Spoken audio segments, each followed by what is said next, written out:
All right. Okay. I didn't realize that right now is the Xbox new game showcase thingy. I literally just saw that Wolong 2 was announced. That is something I definitely did not see coming. Wolong 2. I thought Wolong 1 was a little bit of a commercial failure, so I wasn't expecting to see a sequel to that one. Also, of course, another reason why I didn't know about that is because I don't have an Xbox, so Xbox is not something that would even have come to mind. Then again, Xbox also is immediately, of course, PC. In fact, this very demo is only on PC. Now, the final game will not be a PC exclusive game, to be clear. It will also be available on PS5.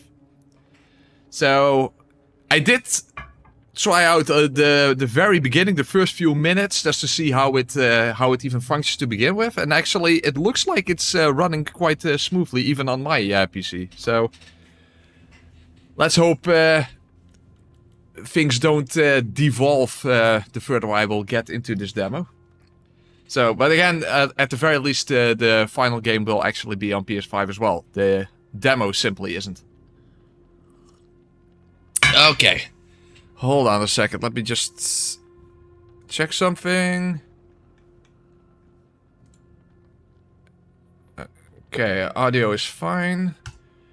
Audio is fine. Okay, so that should be good then. Okay. So I hope the audio will be fine. The actual game audio, because it's always difficult to get that right when you haven't played a game before. So it shouldn't be too loud, of course, but also not too soft. So there you go. Is this the game with the fully modeled cat balls in the trailer? I think that was indeed this one. I don't know why, but yeah, there we go. I wouldn't... let's just say, let's hope that in the demo we don't get to see any fully modeled cat balls. The foundling rose to the sky. So it picks up after the first game, because that's the end of the first game. Fulgrim fell quiet for a time, until the Undermether arrived. Looks like a meteorite. What the hell does Undermether mean? At first, her remains were worshipped. Yet that was not Her remains, so it's like a goddess or something that fell down, but I guess. pilfered the wealth of her womb. To be fair, I don't remember the story from the first game to begin with. A foul passenger festered, whispering madness, until it broke free. Kin turned upon kin. The temples were ravaged, her eggs lost. She feared all Her eggs? So what came down from the sky was like a divine chicken? tainted. Is in line with the first game. I mean, Did so if you remember what the final boss looked like. a strong one. Rom the vacuous seagull.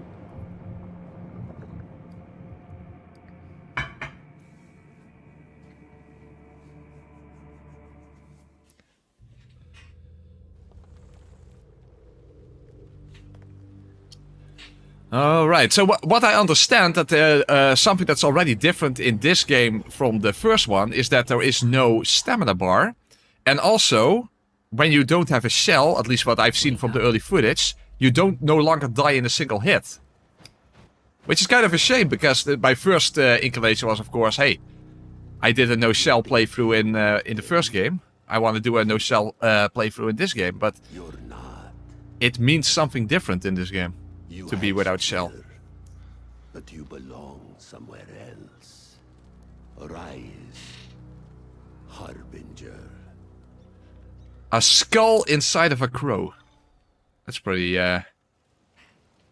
that's pretty black metal. Okay. So we look very similar to the protagonist from the first game, but from what I understand, we are not the same guy. Even though we look very, very similar. The thing is, they refer to the protagonist from the first game as the Foundling. I heard them say Harbinger, something with Har, and Harry. I think we'll just call him Shelly. We're playing as Shelly. Hey. Oh, that's weird, by the way. If I push down on the left thumbstick, you see I actually walk backwards. I don't turn around. That's kind of peculiar. Okay, so we have a quick step instead of a roll. And the other buttons don't do anything yet. And you can run with L3.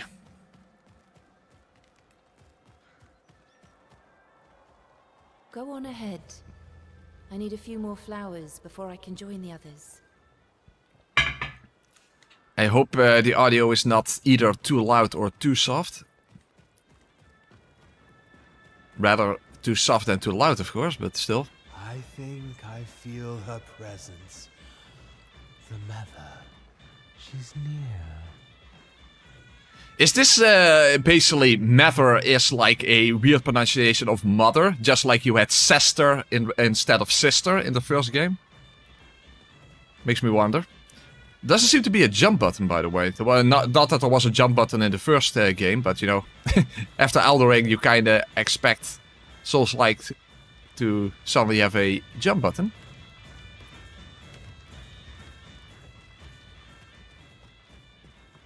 This kind of reminds me, speak of Elden Ring, this reminds me of the windmill village where all the dancing ladies are. Sort of similar vibe to it. Not as festive, but a little bit. Don't hurt Nevi. Nevi? No.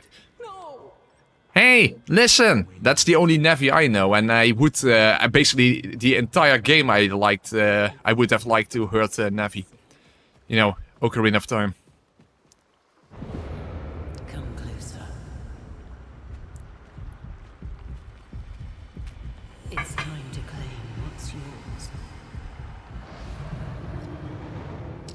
So, this is how far I tested the demo, so not exactly far, but just to see if it runs. As you can see, it does look like it's running very smoothly, even on my PC. Given that I always have problem with PC games. Driven by the illusion of self. Also, am I the only one who thinks that this design kinda resembles the cyborg from Rise of the Robots? A vessel to be filled If anyone even remembers that game. with purpose. Or if any of you were even old enough to be able to remember that game.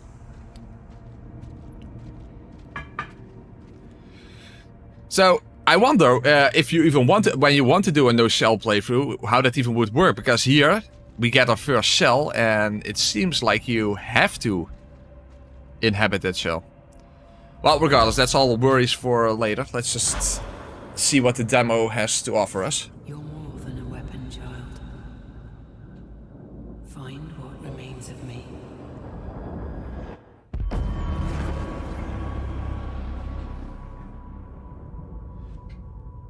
Weird how that entity kind of looked like a mixture between a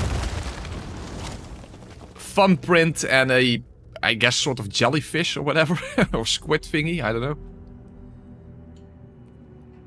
The one thing the first game definitely had was atmosphere, and I fully expect that this game will have that as well.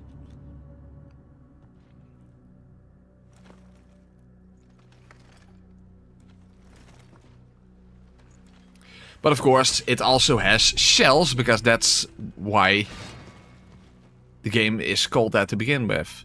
So I'm a hero in a full shell, mortal power. Nail shot. Nail shot. From what I understand, this is basically like a shotgun, but it has only 3 shots, as you can see from the right corner from the I can hardly speak. As you can see in the bottom right corner of the screen, I only have 3 shots, so I'm not going to waste them. But basically, we have our own personal shotgun here.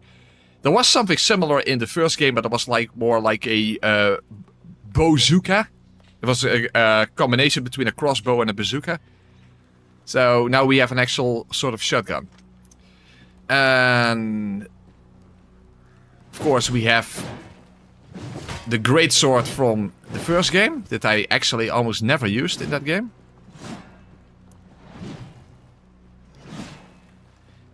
And L1 allows us to block, and from what I understand, this game actually is very parry heavy. There was also a parry in the first game, but it was like a Dark Souls 1 parry, more or less.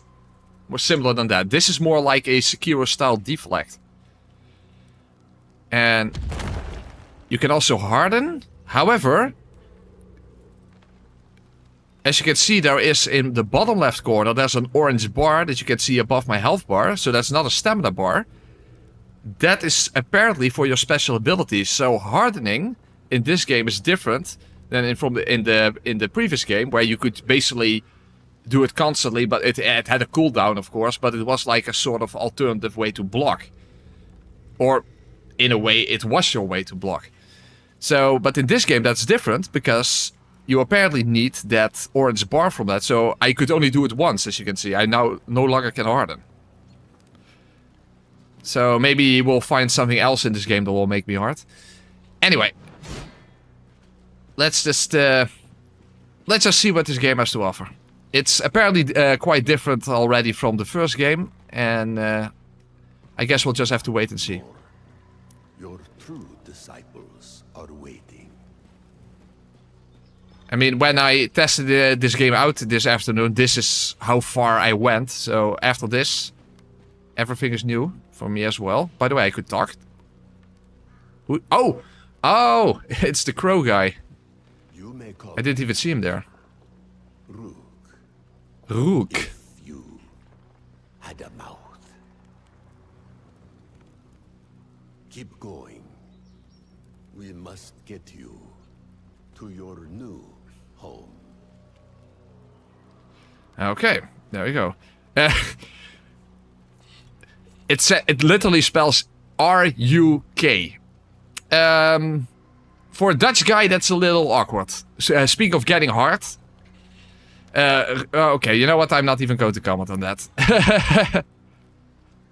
Let's just say, to a Dutch guy, this sounds like his name is Wank. I'm just throwing it out there. To a Dutch guy, calling a character Ruk sounds like calling him Wank. So, maybe Ruk will get me hard. Who knows? Who knows? Well, let's see what happens. Alright. The graphics definitely look really good. First of all, for an indie game. The first one already looked really good. I don't know how much more resources and how much more team members they have for this game, but I assume it's a quite significant change from the first game. Because the first game, remember, it was an indie game and had to be approached as such. And speaking of approaching things, let's see how the regular throwaway enemies are. Oh. And, of course, what wasn't present in the first game, I should see if I can deflect. But let's not try that against 3 enemies at the same time. Okay. Okay, let's test deflecting. Okay, there's just a block. Oh, blocking does not give you chip damage. Okay, that's interesting.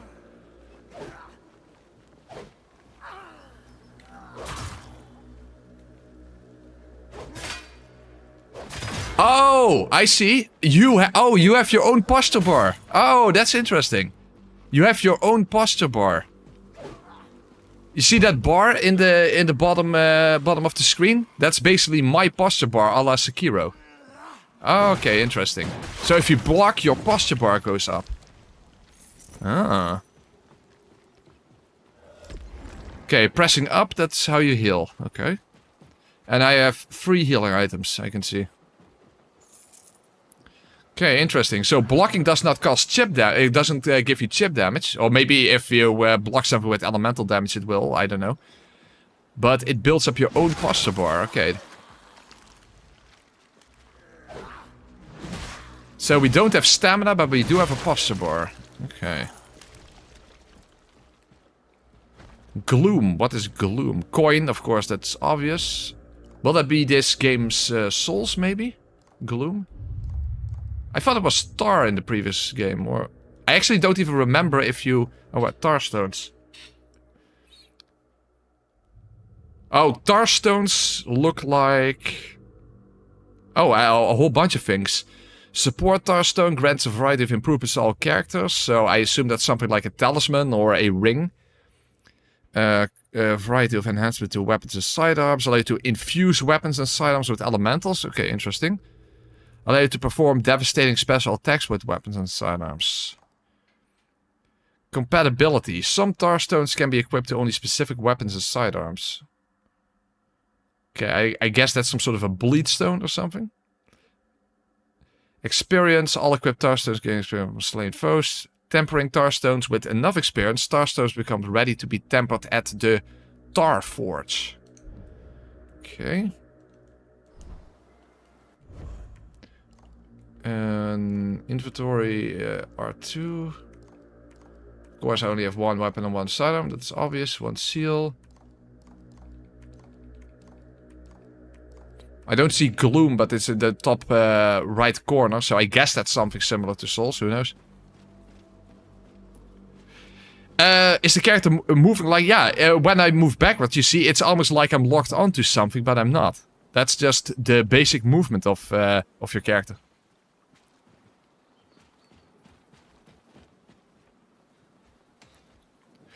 Yeah, and yeah, you do have a seal, but I don't know exactly what that's for, because...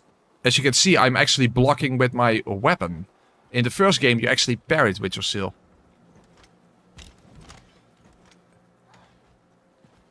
Well, I guess we'll figure that out later on. Okay, so running attack, very nice.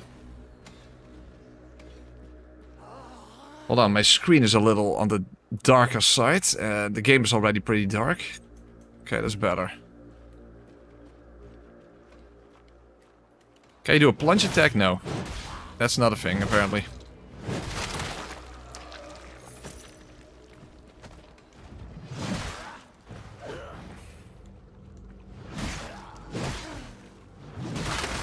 Oh, whoops.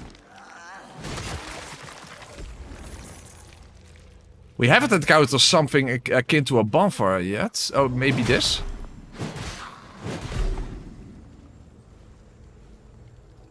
Huh? I can't... Okay, I destroyed it, but I don't know what that did.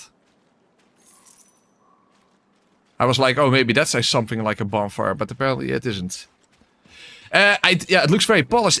It feels incredibly smooth, especially for a PC game, which is very pleasantly shocking to me. Even leaving me shell-shocked.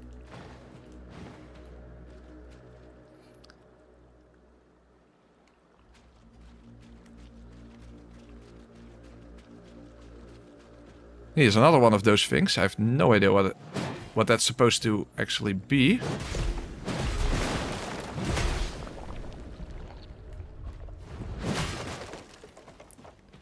Okay, I simply went to the circle. But yeah, it's definitely very noticeable how smooth the game feels. Especially because the first one was quite janky. This one is very smooth. Learn of your strength, child. Okay, I assume this is a bonfire then. Ranged weaponry. Gloom Force sidearms strike from a distance. By the way, the text is very small. Gloom Force sidearms strike from a distance, felling enemies or breaking objects with deadly precision. Firing a sidearm costs resolve, which regenerates when landing melee. Oh, so you can actually get your shots back. You get your shots back from attacking. That is an interesting concept. Well, let's check out. Okay, then attack. But I don't know how many attacks it would take. Because those were only 2 attacks, so...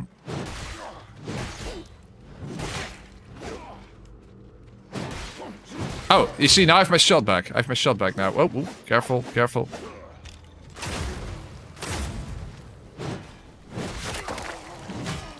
Okay, that's interesting. So it's not the equivalent of like using a spell where you basically have to rest at the bonfire in order to get it back. You can literally get it back from attacking. So that means you can actually integrate your sidearm with your melee attacks. A Ventrium, a calcified substance often mistaken for a fragment of the blessed metal bones. Consumed by the Tarvers to improve weaponry. Oh, okay, so it's like a smithing stone or a titanite shard.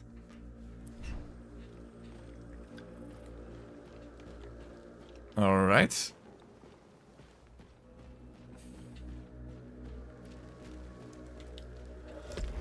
Well, it's my last healing item, so it would be nice to actually encounter a bonfire or something. Hey, Scott!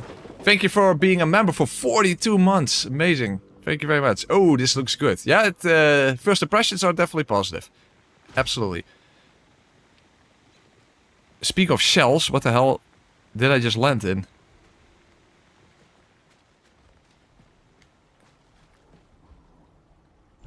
Revitalize beacon. Okay. You have why is the text so ridiculously small? You have found a beacon allowing the Undermather to locate your presence within the world and revive you here if you defeat... Ah, so there we go. A beacon, that is a bonfire. Interacting with the beacon again restores health, resolve, and will respawn foes.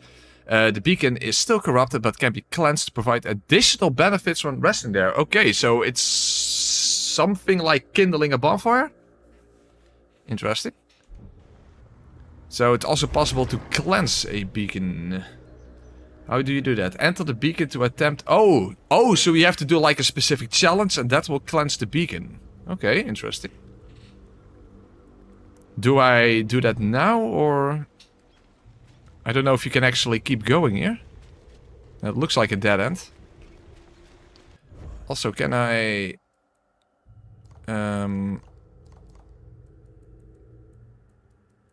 put the brightness up a little, or the gamma.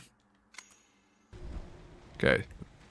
That makes things a little more visible. I think we literally have to do this because this looks like a dead end. Hold on, before I do that, let's quickly refill my coffee. Very important. Hold on a second, guys.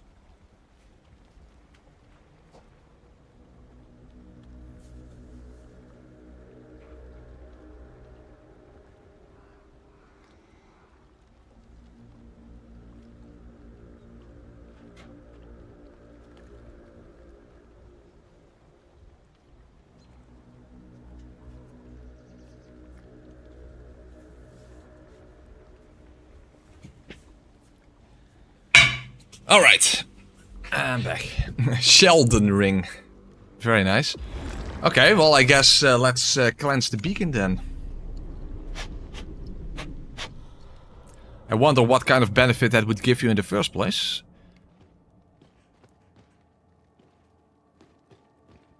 But at least we have our first respawn point now. Okay, it's a very different environment all of a sudden. Meridian Act. Oh, holy fuck, difficult to pronounce names. A strange unrusting mechanism crafted for an unknown machine. Bring to France to discover its true purpose. We don't even know who France is yet. So that is some sort of a quest item for an NPC, evidently. Alright. Oh, it's an elevator. Ah. Well, it already looks like we will be getting some more varied environments. After all, in the first one... Yeah, first of all, the first one was a very small game. I mean, small indie game, it makes sense. Exploiting vulnerability. Some enemies are more vulnerable to certain attacks. Try experimenting with attack types such as light, heavy, and ranged against your adversaries. That's interesting. So some enemies are more vulnerable to light attacks and some more to heavy? Learn of your strength, child. Okay. By the way, something that was not clear to me yet is how do you get your resolve back other than Was that the name for the orange bar? Because how do you get your orange bar back? That's kind of what I wonder.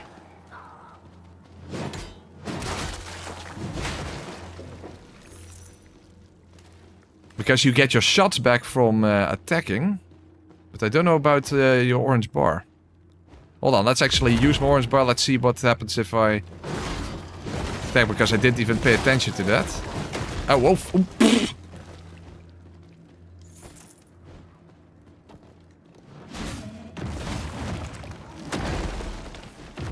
This guy has poise.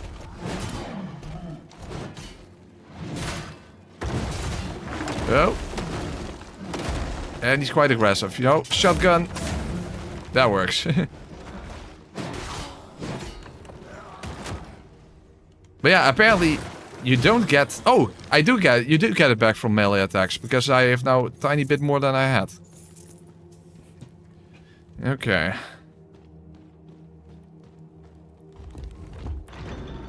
A gate has been lifted somewhere.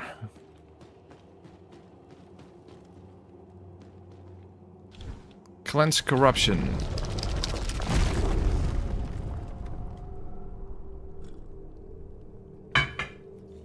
Okay.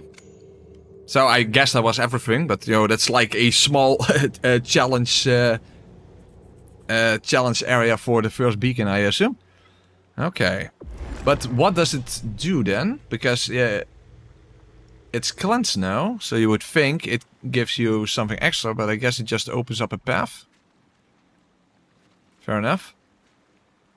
I don't think there's an actual leveling system in this game, because as far as I remember, there wasn't one in the first game either. Because the shells basically function as your build, so to speak. Weld cap. So a mushroom. Has a small... Heals a small amount when picked up. Okay, so it's like a healing gem. Something like that. Alright. Oh, wait. Crossbow dick. Crossbows make me cross.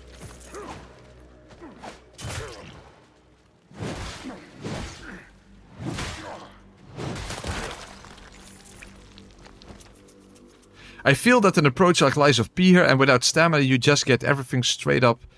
Parry, deflect, repeat. Yeah, I wonder. I wonder if this game is basically meant to be played very parry heavy. Or very deflect heavy, I should say. Okay, shell abilities. Each shell can perform unique abilities. Using the shell abilities costs resolve, which regenerates when landing myriads. Okay, yes. Stone Stun. Harrows petrifies nearby enemies, leaving them unable to act. While hardened, they take no damage, but suffer break damage instead. Break damage. Deals sufficient damage to this type to relieve... Oh, okay, so that's basically posture damage. A la Sekiro. So when I block, I don't take health damage, but I take break damage. Okay, so that's what they call it in this game. Okay. But it's kind of interesting that hardening now is a special ability of this specific shell, not an inherent ability of the protagonist.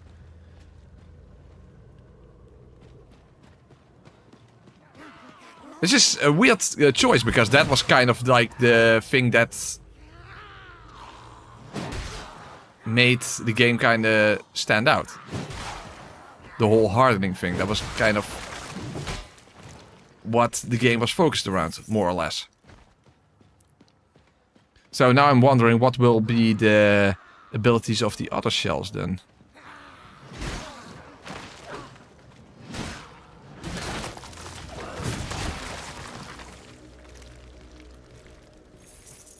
Okay, Avitex is a little slow, and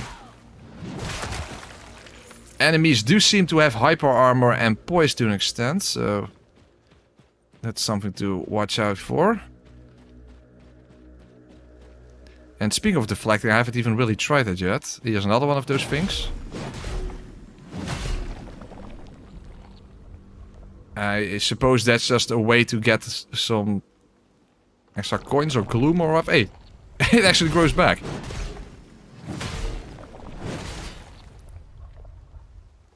Okay, no idea.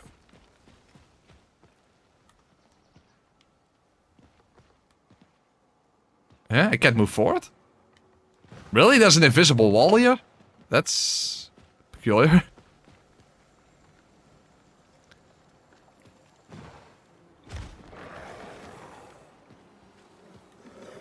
Oh, hey, we have a mini-boss. And a bunch of ads. Oh, whoa, whoa, fuckalicious, what the hell? You explode. Ah, they run and they explode. Okay, that's not good. That's not good.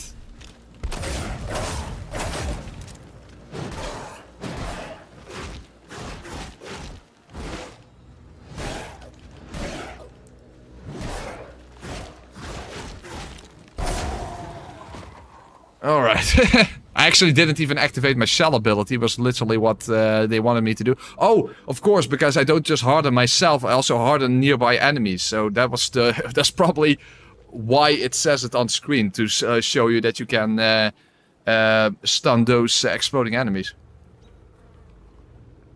Well, it wouldn't be the first time that I kind of ignored tutorials. I'm kind of hard-headed. Which goes along with the hardened shell, right? So in that sense, not that bad. It's not that bad. Okay, now I can go multiple directions. That's always annoying because you never know where to go first. Oh wait, no, it's blocked off. Okay, no. In that case, that's not the case. I can see gun run easy mode already. Well, the thing is, you need melee attacks in order to get your shots back, so gun only wouldn't actually be possible in that sense. I not only did I play the first game, Funk, I even made a no shell guide on for the game. On how to beat the game without a shell, which in the first game was that you would die in a single hit. But first of all, I don't even know how to get rid of my shell, and we were forced to actually equip this shell, so I don't know how that will be in this game. And from what I've seen from the early footage, I saw the character fighting without a shell and not die in a single hit, so yeah, good question. I don't know yet how that's going to be in this game. Also, this also looks like a... oh, here. I am blind as a fucking bat.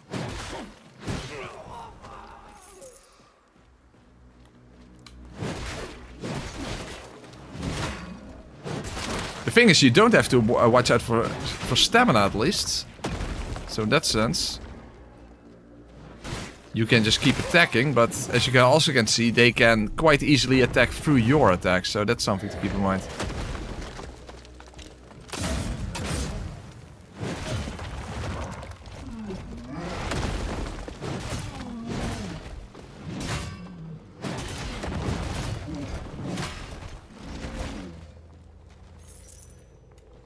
A whole bunch of gloom and coin. I still don't know what that's for. Coin is obviously to buy stuff. Gloom, I wonder if there's some sort of an upgrade or level up system in this game. Again, I don't remember if the first one had it. I don't think so. There's a strange crow up above. I swear it. None believe me, but it's too big. Yeah, it's called Ruk. As it passes, its shadow covers our camp, and worse yet, I heard it chuckle like a madman. At least it was not chuckling because it zat te rukken.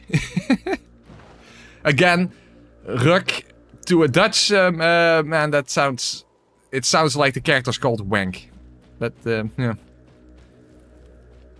Hey, this game is all about getting hard, so it makes sense, it makes sense.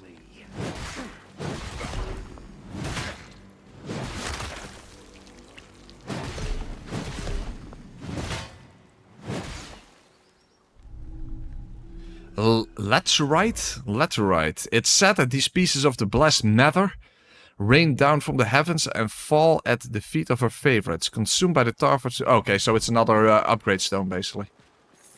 I wonder if the different weapons in this game have different upgrade materials, or if it's all the same. After all, in the original game, you only had 4 weapons to begin with. You did have upgrades for each shell? I don't remember. It was 2020 when the first game came out. Been so long, I don't really remember that well. I'm still not blocking or deflecting, by the way.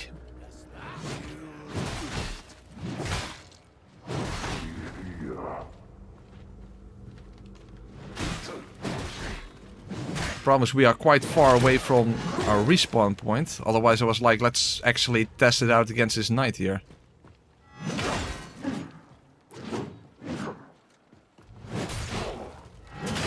I think you... Oh, whoa, holy crap. Oh, what happened? Oh.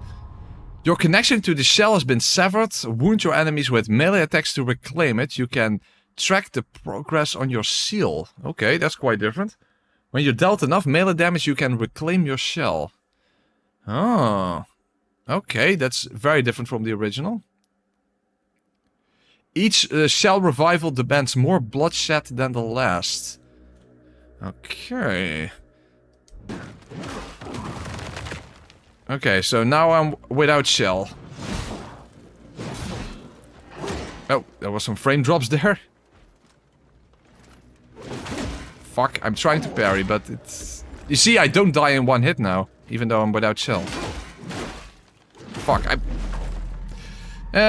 Parrying didn't go so well. Okay, fuck, I was actually quite far away from my respawn point, unfortunately. The thing is, if you just block and don't actually do a parry, then your own posture bar goes up. So that's that whole system instead of a stamina system. Your shell serves you as a brother. You see, I'm very far away from where I was. Hopefully, I didn't actually miss a bonfire somewhere. For all I know, I did miss one. Oh, hold on.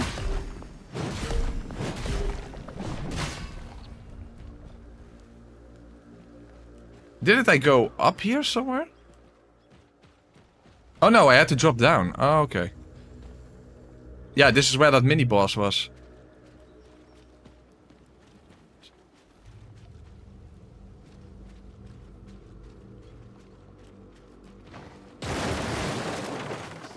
Okay, this is where I was.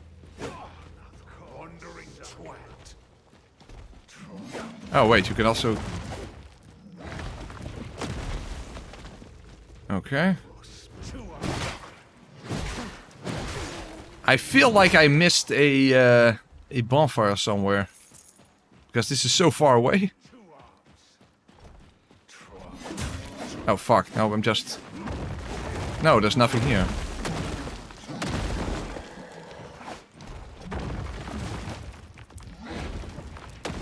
Okay, in that case I didn't. Okay, fair enough, fair enough.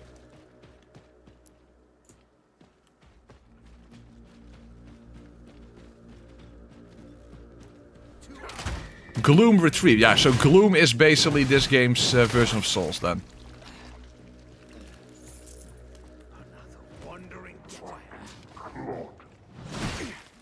Hey, hello. I first want to deal with the little guys. Well, I don't get the chance to do that.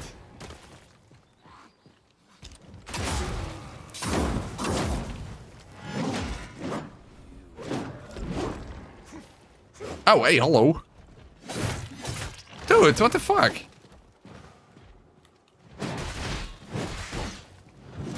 Damn it, I already don't have any health anymore.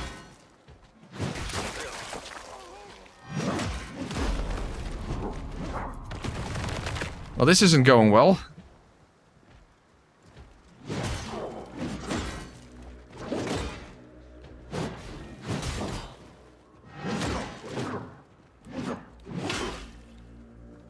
I think that was a block, not a parry.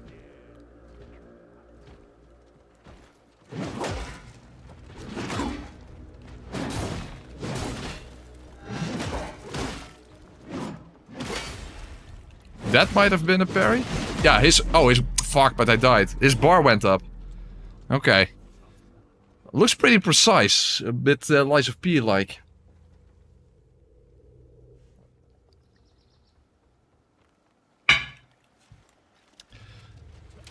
Yeah, I wonder, have I missed a bonfire somewhere?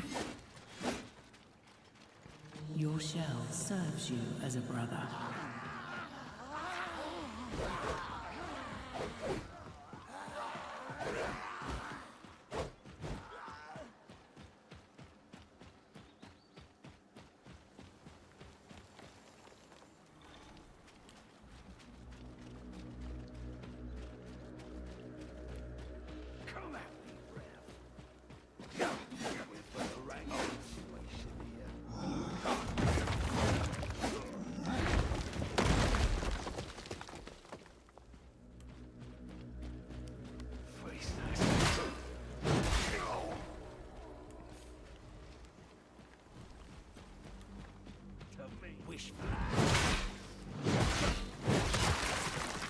Looks pretty difficult to reclaim your shell. Well, at least you can potentially take hits. In the first game, you couldn't.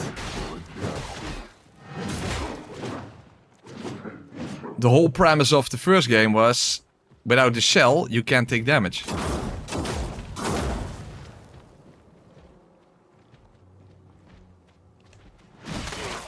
Okay, well, at least get rid of him.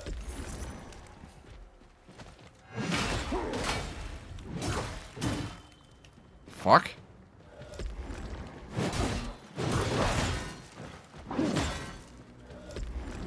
Fuck, I'm bad in parrying.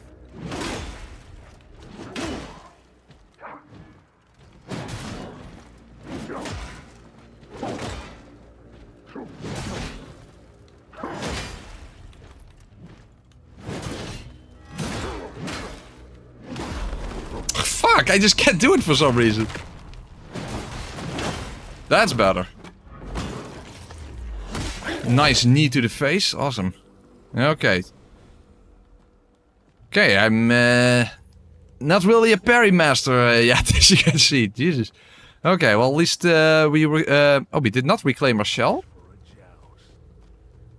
How does that... Oh, it says 39% in the bottom right corner.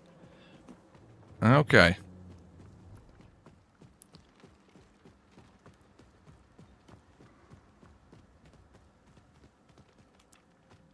But at least we don't die in one hit. That does make me wonder if a no-shell playthrough is even really that meaningful in this game. Hey, hello. Okay, I was trying to attack the little tree thing, whatever.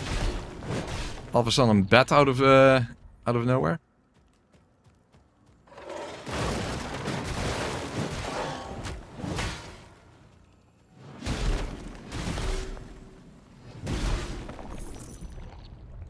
Okay.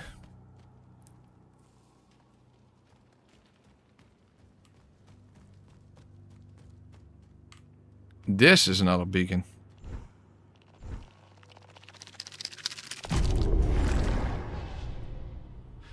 To be fair, I prefer bacon over beacon, but that's a whole different thing. Okay, I guess we'll do that.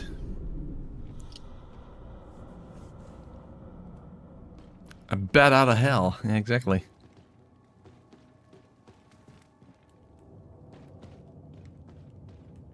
Okay, no item here this time. I wonder, will all these areas look similar? Because it starts off similar.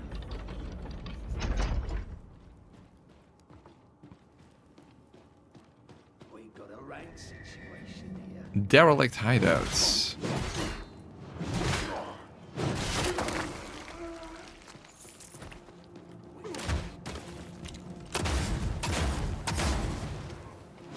I do have to say, the shotgun is quite satisfying. The shotgun is quite satisfying. Of course, you don't get to use it that much, but it's definitely an interesting system that you can actually earn the shots back using melee attacks. As you can see, now I got one shot back. So, it is interesting that you can actually then incorporate your shotgun with your melee attacks.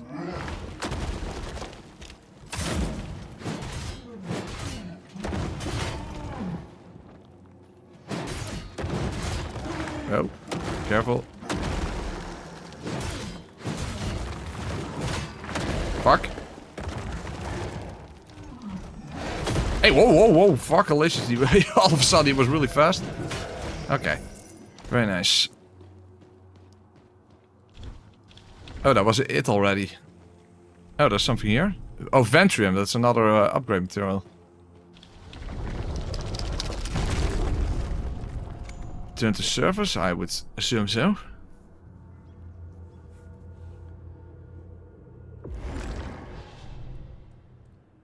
It still says enter beacon. Revisit the cleansed beacon. Oh, maybe if you left something behind. Okay. But even though I do have gloom, you can't upgrade, or your character at least, at a beacon. So I suppose we'll get an explanation about how that works later on.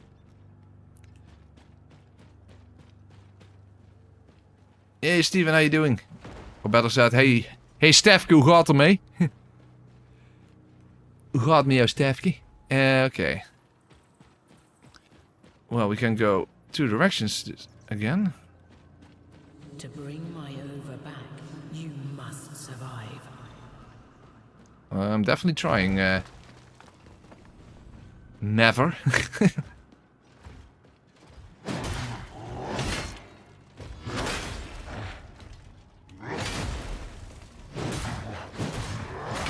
Okay. I need to parry, I need some parry practice, that's for sure.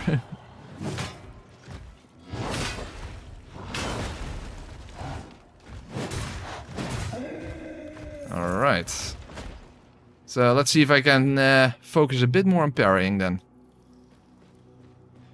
Because I wouldn't be surprised if this game is definitely quite focused around parrying then. A bit like Lies of P, where it is not a necessity by any means, but it can simply provide you with certain benefits. Launch? What the hell? Oh, that's a spirit spring. Okay, interesting.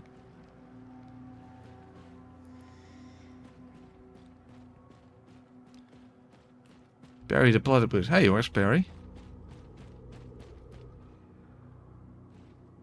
But if you over-rely on parrying, then you're a platypusy. Careful. It's Hey, there we have Wank. I'm just going to call him Wank from now on. not even a mouse. Something's wrong. I can't explain it, but I feel as if there's something that I should remember.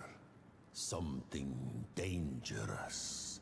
Or perhaps I'm just mad. Something's wrong. Okay. Something's wrong. Well, we'll just leave Wank be. Hey, that guy, thank you very much. Will you do DS1 French Perma Challenge like Aggie? I've seen that name pass by, but I don't actually know what it is. So you would have to explain what that means. Combat is a bit faster paced, but still feels like it's still deliberate. Yes. Yes. That's basically how I would describe it as well. Yeah, if you don't move, your camera goes cinematic. Only in certain locations, because I guess when you talk to someone, because now I'm not doing anything and the camera's also not doing anything.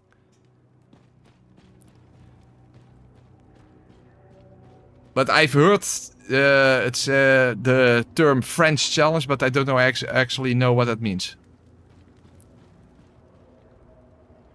It's randomized enemies and loot without scaling, and if you die, you restart. Yeah, hard reset runs I'm not a big fan of, because you can waste so much time on them. Okay.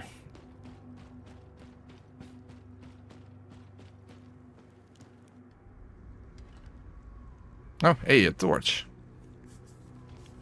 Well, you can't spell torture without torch. So let the torture commence.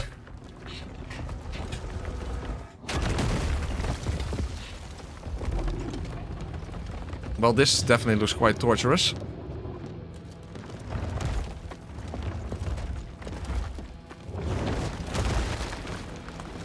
So, is this the actual tutorial boss? Definitely looks like it. Okay. Yeah. This is like the Gundyr of this game, I guess. Uh-oh. What does red mean? Was a red glow? Oh fuck, oh fuck. Does that mean you have to parry or that you can't parry? It's either... Oh, holy crap. Either one, I think. I think you can't parry. I think that's the point.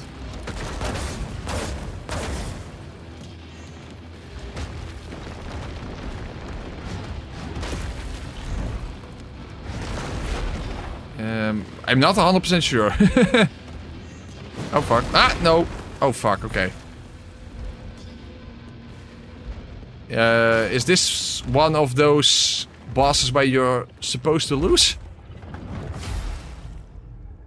What the hell? Wait, is that my shell acting on his own? What?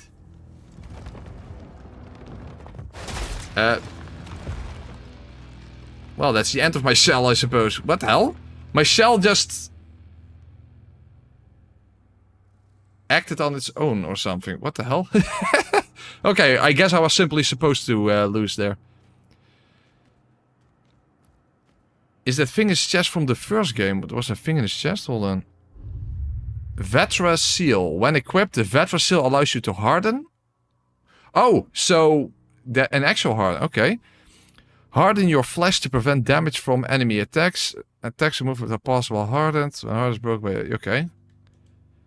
So you do have an actual hardening mechanic then. Oh, you just get it later. Okay.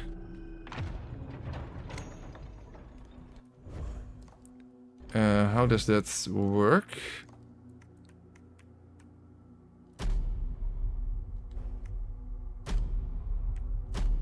Okay, now I have this one. Okay, block in. Oh, so this seal allows you to deflect.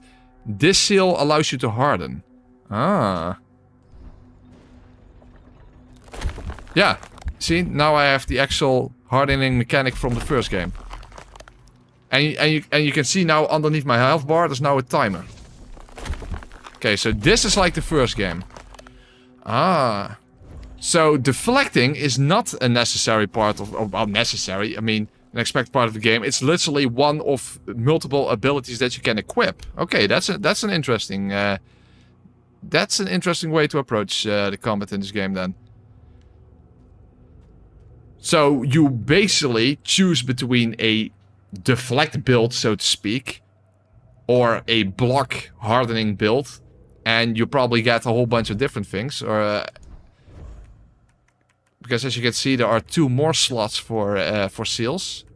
So I wonder what that's going to be then. But that's quite interesting. Okay. But the weird thing is, now my shell is here and it's apparently no longer functional. And now I'm shellless. But yeah, a no-shell playthrough apparently is not really a thing in this game, or at least it doesn't have the same meaning. That is a bit of a shame, because I'm, of course, as a challenge runner, I'm immediately thinking, okay, what would be an interesting type of playthrough for this game? A no-shell playthrough is apparently just... It's still something you can do, I guess, but... It's very different from the first game.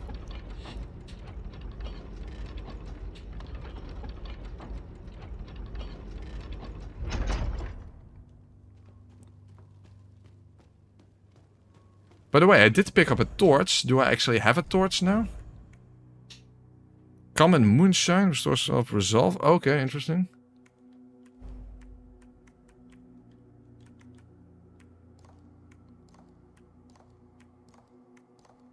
No, I don't actually have a light source. Because the game is quite dark, I must say.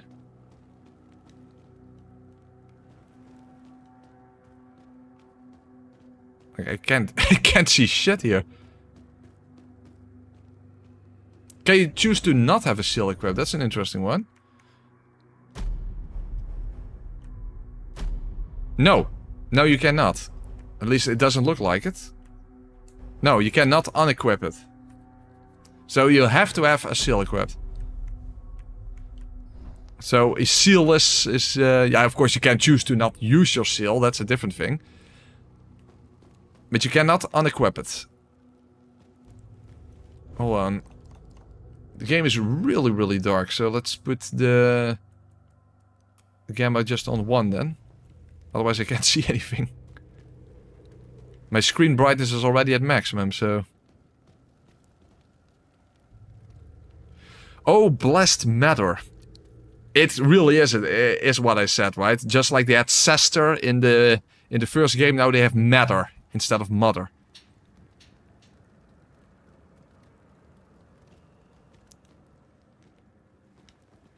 Another fork in the road. But I don't think this oh, this just leads in a circle. Can you beat Mortal Shell 2 with 0 gamma? Might as well turn the screen completely off. Fist, oh yeah, can you unequip your weapon? Fuck, no. You cannot unequip your weapon. So, no, it's not possible to attack with your fist.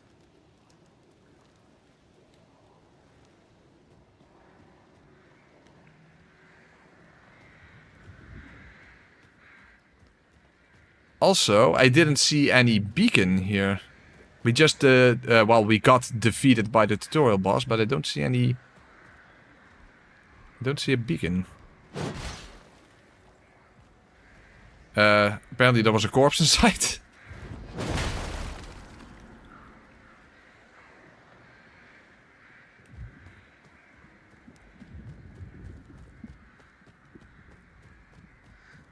Well, in that case... Oh. Oh, there's Wank again. Oh, fuck Alicious! You wanker! You distracted me! Wank distracted me. Son of a fuck.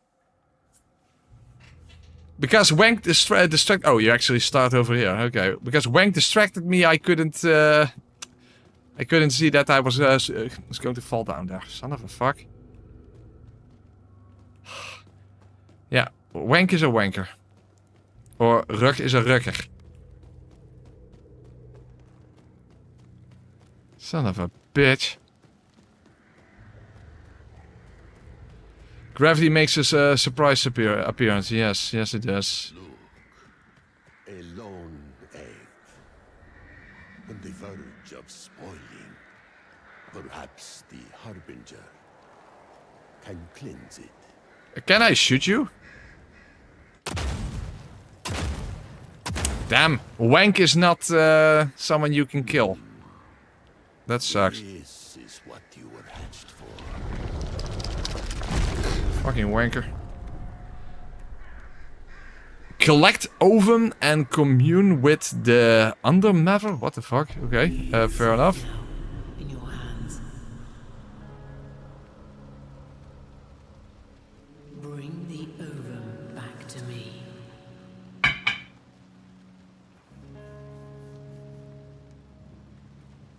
Do I now all of a sudden have an egg on my back as a backpack? An egg backpack. Or a backpack egg. And a map from Ruk, from Wank. So, this is my Wanker map. Okay, interesting. Widow's Overlook. So this is where we already been. Oh. Okay, you can set waypoints just like in Elden Ring. I wonder how big this map is going to be then. I assume it's not going to be open world, but it does look like it's going to be non-linear. Then again, the first game was also non-linear. Very much so. The Marrow Keep.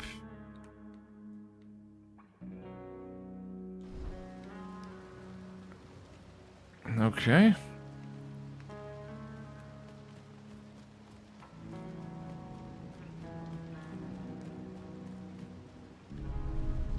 Coin of Mammon.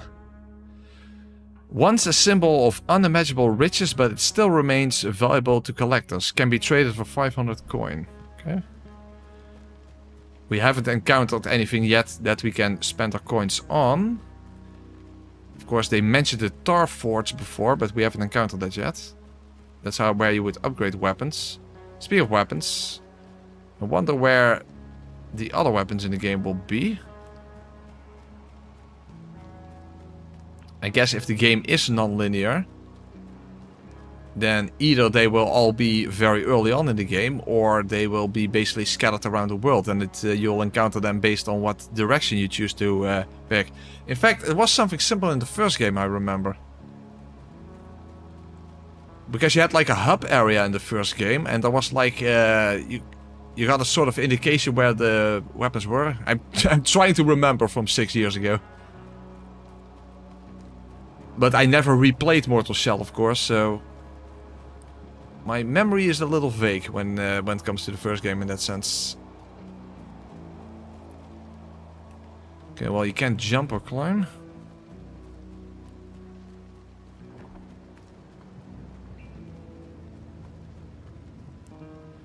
Cinematic camera here all of a sudden.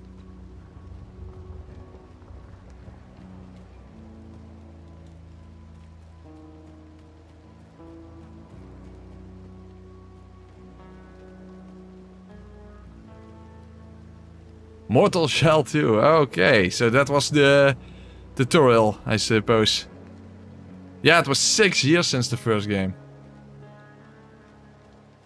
2020.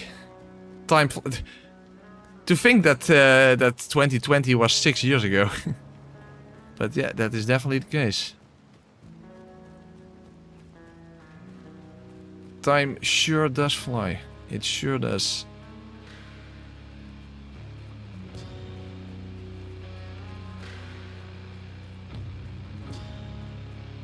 Well, the music is definitely atmospheric. As I said, the first game was very atmospheric as well.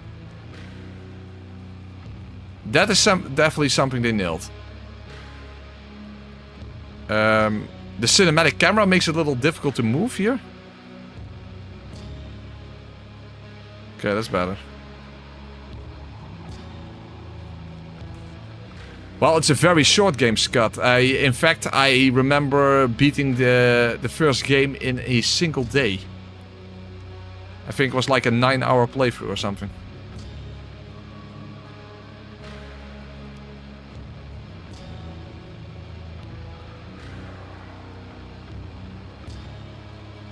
And this game is, looks like, especially since we now have a map, I definitely think this is going to be quite a more extensive game than the first one. By quite a large margin. Of course, the first game only had 4 bosses in total. I mean, it was a very short game.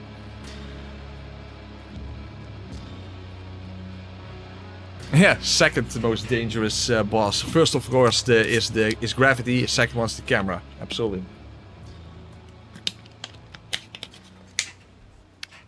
I remember using a fire mace. I mainly used the big sword. At least for my no shell run, I used the big sword. On my first playthrough, I think I mainly used the hammer and chisel. Hush From what I've seen from the early footage, for the Harbinger. those weapons do exist in this game as well. I don't know what new weapons are going to be. And trust Ovum. What the fuck does Ovum mean? I assume it refers to the egg, but what the hell is Ovum? Look, brothers, as the Undermother promised, he comes bearing an unspoiled ovum. Yeah, that's Suturgo. Like the whole obsidian area was incredibly empty. But yeah, that's just what happens when you have an indie game that's only made by a team of 15 people. They just didn't have the ability to fill up the world. The Marrow Keep. So is this like a hub area? That might be the case. The Marrow Keep. I mean, the first game also had a hub area after all. You know, where we had what the hell? Reach Marrow Keep. Harbinger, But is this the matter? I know what you are, where you have been. Well, I don't. Haros is gone, but not forgotten. There are others like him, Okay. yearning for your bond. Okay, so Haros, that was one of the cells from the first game. I have a feeling that that was only for the tutorial. So if you want to do a no shell playthrough, it basically starts after the tutorial. And now we have a whole bunch of shells, as you can see. 1, 2, 3, 4, 5, 6, 7. And this one is empty. Maybe a secret one. This one is a little overweight, I must say. But the other ones, it's hard to tell. This one looks like from the first game. The one with the most health. And with very little stamina. Of course, in this game you don't have stamina to begin with. This looks like the thief. Basically, I don't remember what was called in the first game. Basically, the sort of thief character from the first game. This one looks new, because it's one guy with a beard. That definitely looks new. This one looks new as well.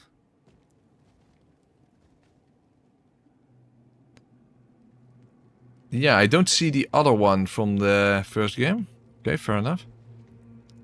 Speak with Zurel. Zurel, so this is not the matter. Is this another Sester? The Shell Keeper, though I have none to speak of. Maybe it's not the matter, it's not the Sester, but it's the Kazin. Or the Neuber. The Neuber. These shells you seek, they're more than mere flesh. Their stories hold truth.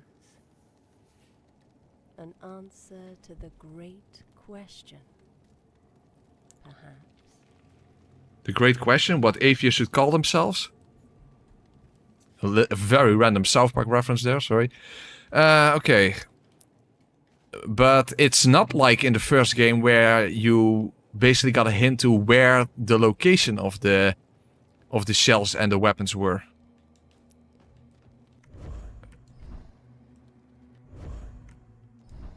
But here, if I press... Hold on. If I press the X button on this one, I automatically open the map for some reason.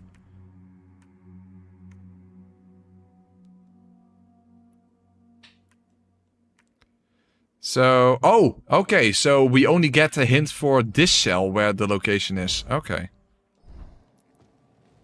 Yeah, not for the other ones. Okay, fair enough. So there you go. This is where the first shell is located.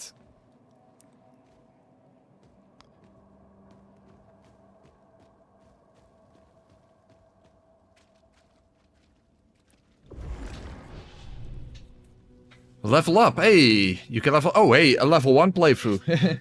A level 1 playthrough is evidently possible. Consume gloom to strengthen the Harbinger. So, you do not upgrade individual cells then, you actually level up. Change equipment, okay, let's see. Yeah, so you have a generic... level up system, a la Code Vein. And... basically your cells serve... the same for, if you want to compare to Code Vein, your cells serve as blood codes. Essentially. And you have a generic upgrade system. So, level 1 playthrough is possible, hey. That's a thing. And if you level up shell points rise, what the hell are shell points? Shell health goes up, your health itself goes up, base damage goes up, but only after 5 levels. Critical damage goes up. Critical chance goes up, I should say. Okay. Change equipment. Well... we can't yet. Okay. You're very interested in the fat shell. Hero in a fat shell. Mortal power. Praise the blessed Mother. You're here at last.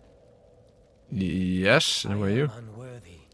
Oh, well, hello, unworthy. I am the Harbinger, apparently. Again, he looks very much like the cyborg from Rise of the Robots to me. We know you will not fail, Harbinger. I am unworthy. I am unworthy. Well, at least we know he's unworthy. So, is that okay? Okay, so maybe it's like Wu-Chang, you use points on skill tree. Doesn't look like it, but you do have the Starstone thing. Is that that was mentioned before? That allows for all kinds of different upgrades, but of course we haven't found any of those yet.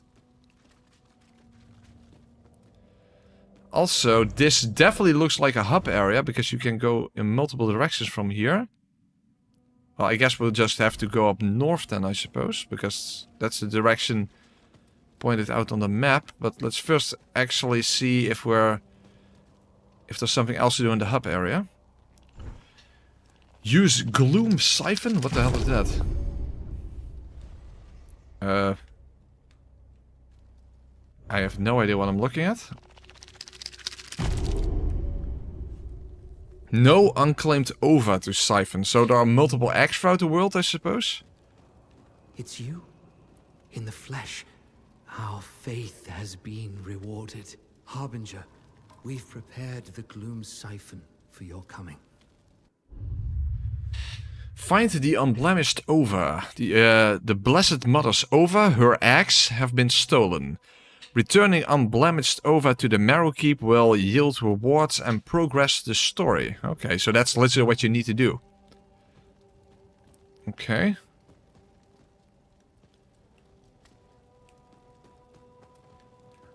So that's one of the things in the hub area. What else can we find here? Forgive me. I am Vratko! unworthy, but Well, everyone is unworthy apparently here. feet, Harbinger. No, no, that's disgusting. Wait, Remember, I have the opposite of a foot fetish. I've prepared a milk bath. For my feet? Oh boy. Allow Vratko to wash my... Okay, you can wash my feet, but... Just for this once. You honor me, Harbinger. The No. one who came before you was not so kind. He's dead now. He's... Is he saying... Is he saying that he wasn't allowed to wash the feet of the one before me and now he literally wishes death upon... What the fuck? People with foot fetishes are so weird. Wish for another bath? No. No. God fucking damn it. Okay, let's get away from that guy. Hey, Franz. Lend a hand. He was mentioned before. Okay, he's operating some sort of machine. Give Muradian actuator. Okay, fair enough. That's the thing we picked up. This part, it's what makes her purr. Well, hold on. They were like, hey, it has to be a Souls-like, and Miyazaki likes feet, so we have to do something with feet in this game. It's my fault that her innards were filched. I dozed off a bit.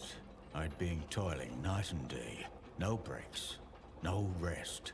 Until, well, when I woke up, she was like this. Plundered. That was a long time ago. You're not a disciple, are you? You must be the Harbinger. Well, I'm Franz, and I've been told I have to help you. We're all missing something.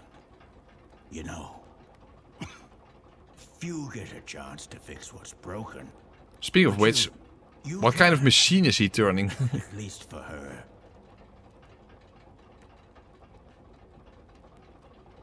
What exactly is this machine supposed to do? I can actually enter. Oh, that's the Tar Forge. Ah. So, this allows me to actually upgrade my weapon. Okay, interesting. The Iconoclast. Exceptionally light for a two-hander. It was once held by a seed-bearer of great renown. Okay. Well, I don't have another weapon. I might as well upgrade it, right? I can even do it twice. Okay, interesting. There you go. She could do better. If she Okay, so this is basically the blacksmith. This is our Andre. Fair enough. So we have feet wash guy here. I don't really want to talk to him again. We have blacksmith guy here. We have the place where we have to collect eggs in order to progress the story and get other upgrades or something. I don't know.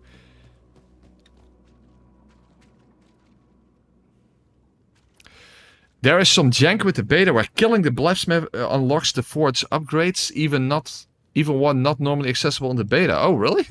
That's interesting. But no, we're not gonna kill him. That's not nice, and I'm very nice. Except for a feet wash guy, of course. Oh, what the hell is... Oh, is this not where I came... No, this is not where I came from.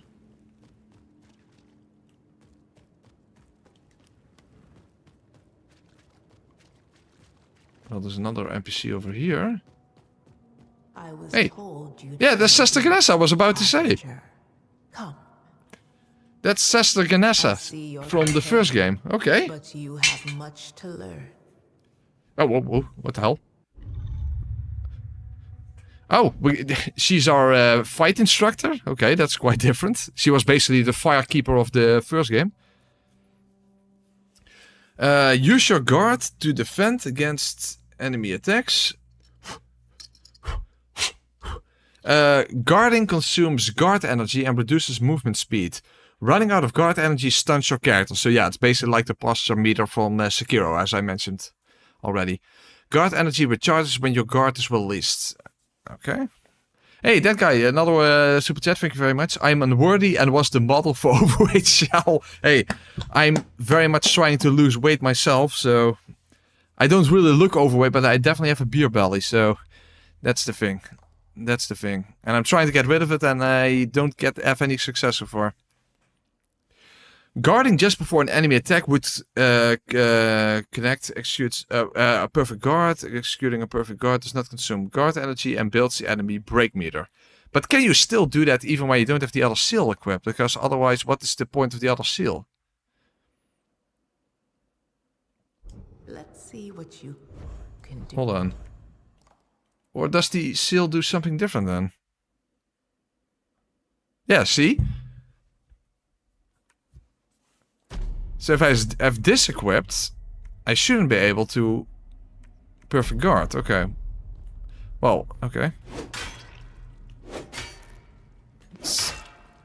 None of those were parries. Jesus, it's very precise. Feels like Lies of P timing. Okay, so that will definitely require some practice. What? Infinite seal? What the fuck? Infinite seal? What the hell is that? Parry! Oh, so this is like the seal from the first game, but you get an actual Dark Souls style parry.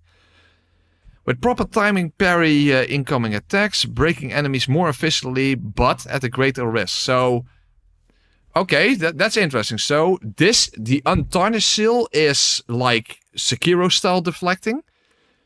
Vatra seal is the hardening ability from the first game.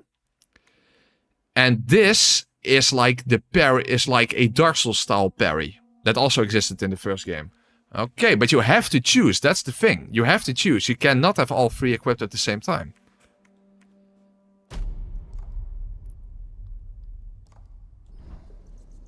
Yeah, it's like in the first game. Okay, that's interesting. Learn how to use the Infinite Seal. Okay. The Infinite Seal is a high-risk, high-reward implement. Parrying requires more precise timing and inflicts greater break damage on opponents. Foes with parry resistance will not break until their meter is full. On guard. I'm always on guard. Well, not really. Okay, that didn't go so well. Okay, of course the animation is quite different. Oh, it still requires 3 parries. Okay. Riposte or break. Once an opponent parry resistance has been broken, they are temporarily vulnerable to a powerful riposte. Riposte the enemy to cause a large amount of... Yeah, okay, that's just kind of obvious. Well done. Perhaps you are. The thing is, harbinger. it cost the same amount of parries as I did with the other one. Okay, that's... Maybe this is just for the sake of the tutorial. Okay. You can't try out the hardening seal, by the way.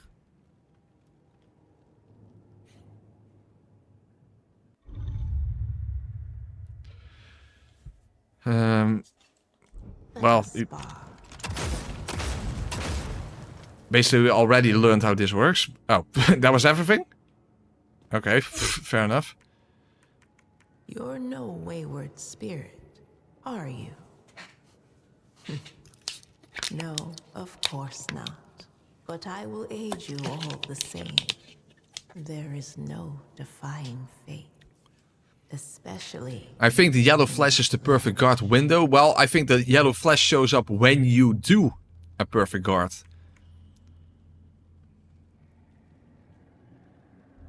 Okay, when it comes to equipping a seal, let's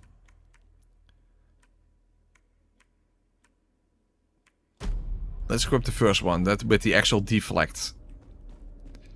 Okay. So the hub area is quite large. Let's see if there's something else over here then. I've just started. When do the cat balls happen? Hopefully not anytime soon.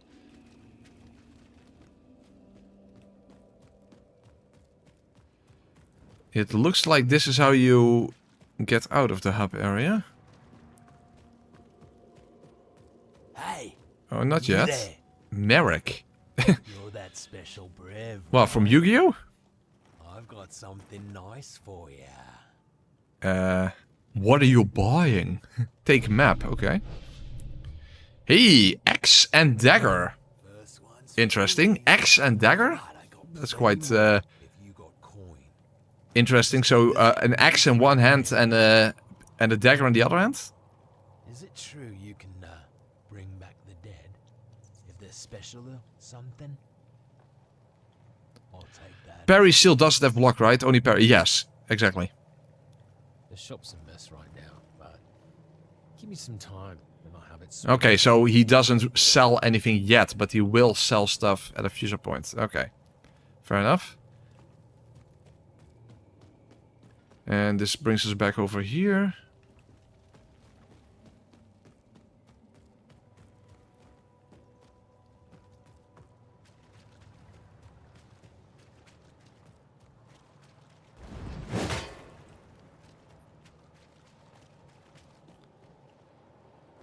Looks like a throne. Claim Slayer seal. Okay.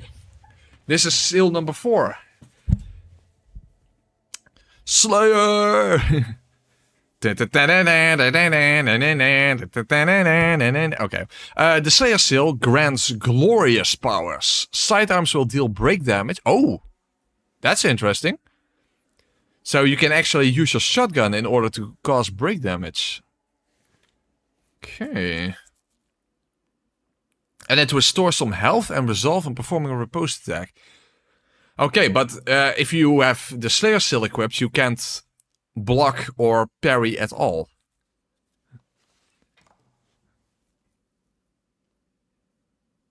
Equipping the Slayer seal disables many achievements, but enables achievements? That's a bit weird way to phrase it, but okay, fair enough. Okay. This game looks like a huge improvement from the first one, I think. I just recently finished the first game and it looks better even though I haven't played the beta for the second one. It definitely looks like an actual full-fledged game, because remember the first game was just a small indie game made by a very small team. This actually is looking like a completely fully fleshed out Souls-like game. So I don't know how much bigger that team is, but it definitely looks like they had a way bigger team this time around and way more resources. Okay, so we have every single seal now, but how do we actually leave this area?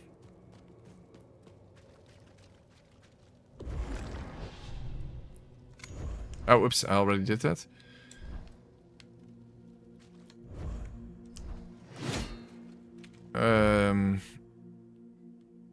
Because we have to go north, apparently. But I haven't seen any way to actually leave this area. Because there's Feetwash guy, we don't want to deal with him. There's the force. Does time stop when you go to inventory? That's a good question. I would have to try that out when there are enemies nearby. Because that is a good question indeed. Okay, there's a lift here. Very fast. Holy fuck, delicious. Okay. That apparently happened. Is that the waypoint I set myself?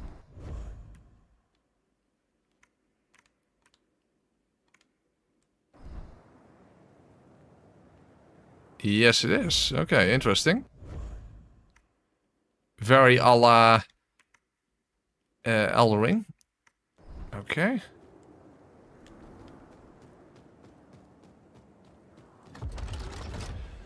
Playtest area limit? Oh. Oh, so we can't interact with this because it's not part of the demo. Okay. Fair enough. With her, we require no sister, no lover. You mean no lever? Not even our own progenitress, for she is maiden, matron, and crone. She is all. I do have to say, for a non-native English speaker, the language used in this game is definitely a bit more on the advanced side. Oh boy, there we have Wank again. Hi, Wank. What? Go on. Oh, he doesn't even want to talk. Okay, fair enough. I don't want to talk to you, Wanker. Activate? Okay.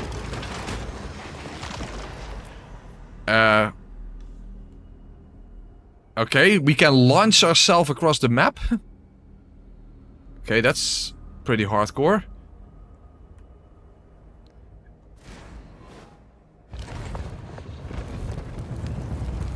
Holy crap. I turned into a missile. Would be nice if you could actually land on an enemy like this and just annihilate everyone, but it looks like you only can go to very specific sections, not just any random part of the map.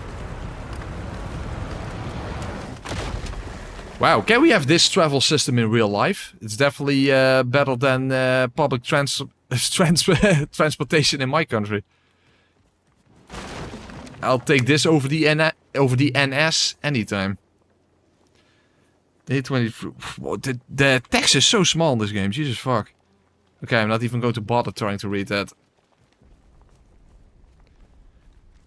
Okay, there we have a beacon. Return to Marrow Keep. Okay. Enter beacon. Okay, let's do that. They joked about doing this, really?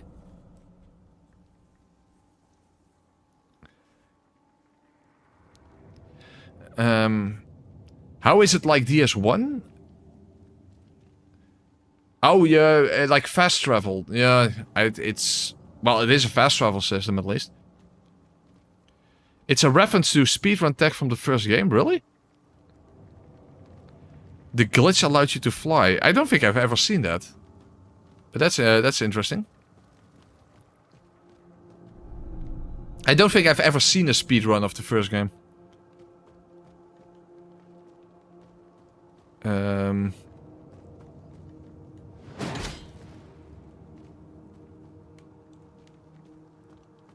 How do I actually continue here? Because there's no elevator here, apparently. Can't interact with this. That's weird. So you can enter this beacon, but there's nothing actually to do here. Or am I just missing something?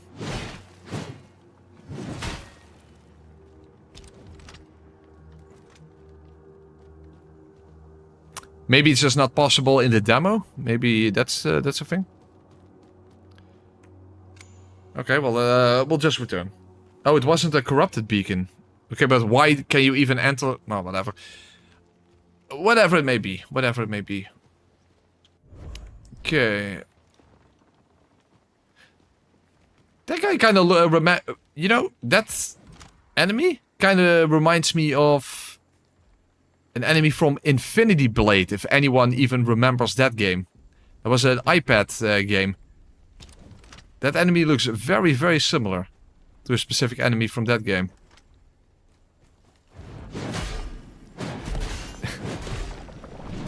It was quite an interesting game that I played quite a lot back in the day. Like, what year was that even? 2012 or something? I don't know. A long time ago. Oh, it's actually a mini-boss. Great Arbiter of Flesh. By the way, I actually don't know what... Oh, I have this. I have the deflect seal equipped, okay? Okay, that should count as a deflect. Very nice. Okay, very nice. Oh, fuck, he does a lot of health. Okay, let's not get too greedy.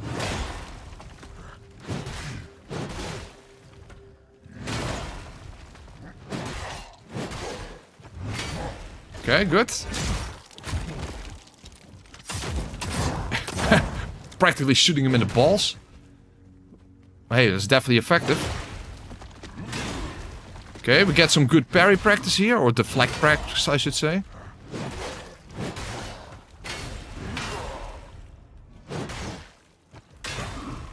Okay, very nice. That was some good. That was some better deflecting on my end than before. That's for sure. That's for sure. What did I just pick up? Oh, I should have tried pausing the game in the inventory screen. That's true. I forgot. Consume 30 resolve to infuse a weapon with blood curse. So this is like a weapon buff. Infusion lasts for 4 strikes. Infusion lasts for 8 strikes. Infusion is permanent. Oh, and that's to do with tar stones. Oh, this is a tar stone. Ah. Interesting. And you can level it up. And you can even make it permanent. Blood curse deals massive damage when it's... Oh, it's bleed. Okay, so this basically infuses your weapon with bleed. Interesting.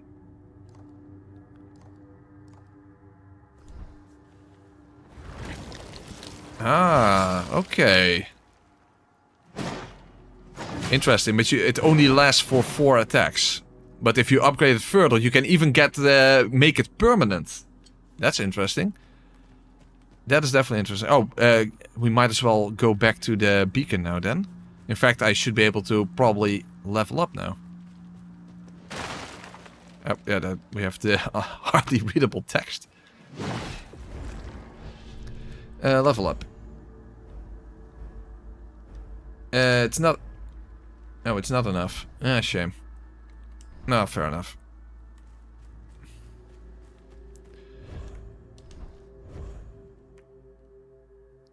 This is where the axe and dagger is. Okay, well, let's just head over there. There was a new weapon. That's interesting to check out, that's for sure. I think they took out that you need to use the item to know its description. Oh, yeah, that's true. In the first game, you actually had to use an item in order to even know what it does. Which was kind of a peculiar mechanic. But that's correct.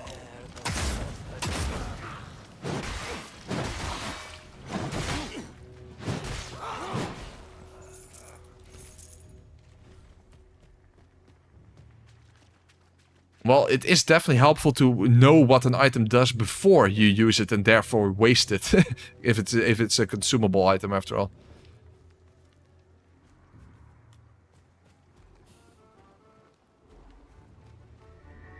Mushroom Village. Well, looking at these guys in this village, I think they have used the mushrooms in a specific way.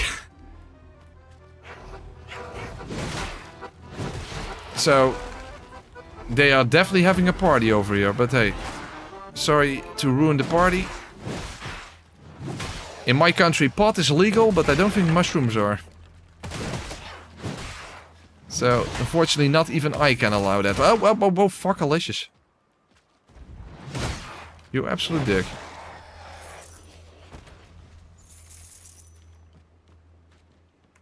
Three offerings needed. What the hell does that mean? I can't open this chest because it needs 3 offerings? But what does that mean? What do they mean by offerings? I'll speak of mushrooms. There we have a mushroom.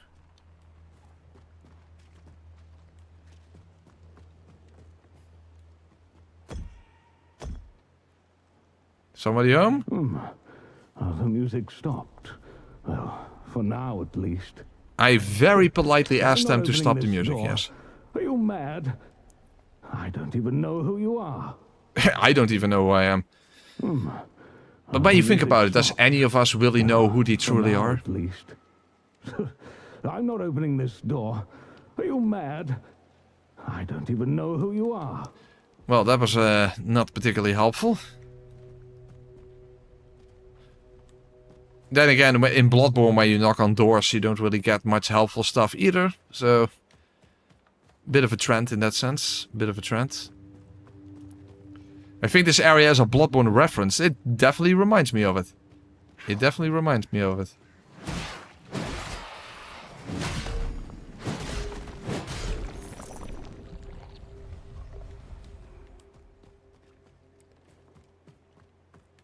But I do wonder what those 3 offerings are. Maybe you simply need to talk to 3 different guys or something. I don't know. Haven't we given enough already? You haven't given me anything. Wood's not satisfied. Be gone already. Okay, dick.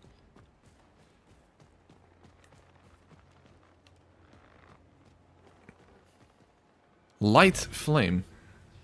Maybe that counts as an offering? You have to light 3 flames or something?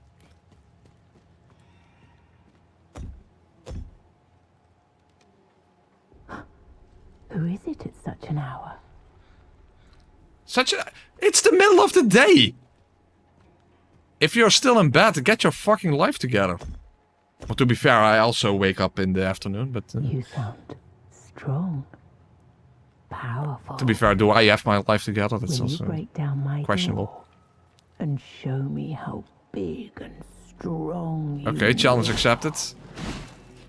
Then again, I'm not going to be rude, so let's not do that. And me, a princess, locked in a tower by her cruel father.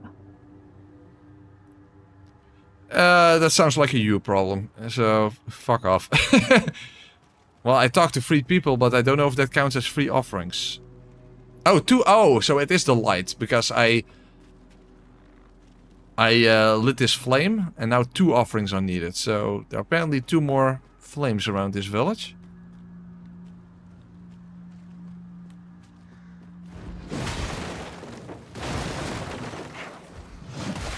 And that looks like another one.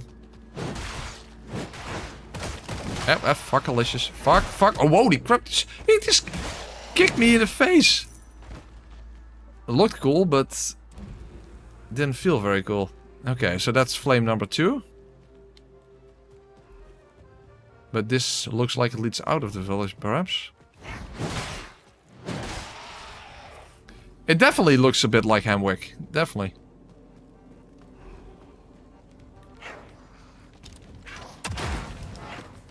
I aimed at the wrong enemy. Well, thank you, lock on then.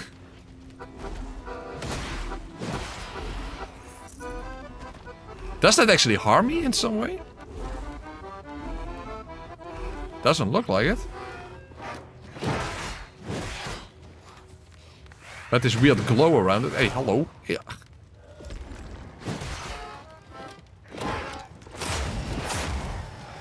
Yeah, the shotgun is definitely very satisfying. Shotgun is very satisfying. Burnt effigy. Okay, what does that entail?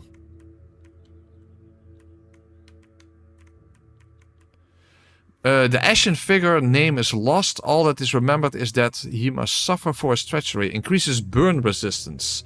For each 10 in inventory grants 1 burn medic. Oh, okay. Oh, you need to collect them.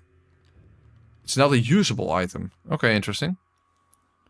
Lock on not great, definitely Souls-like. Yeah, good point. Okay. Oh! Is this the 3rd flame? No, it's not. It looks the same, but apparently it isn't. Huh? Looks like sort of a portal, but evidently it isn't.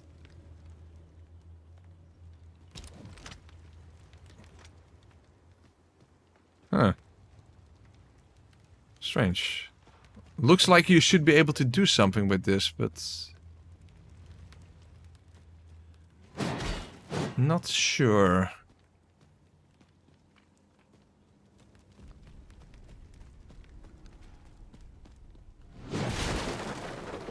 Okay, so the weapon should be down here somewhere, because this is where the marking is. There's another chest there, so it's probably in the chest. Hold on, let's... First things first. Laterite, so that was the upgrade material.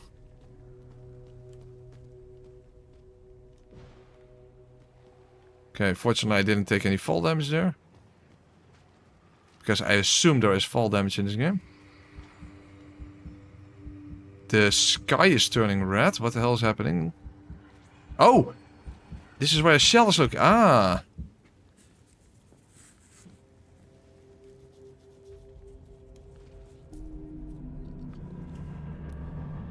The Rash. Shell memory. Okay, interesting. Is this the thief character from the first game? I mean, I can't turn the camera around, but it does look like it.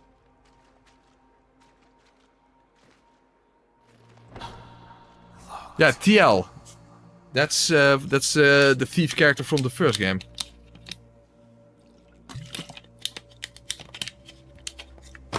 Okay. Looks like we're getting a sneaky section here.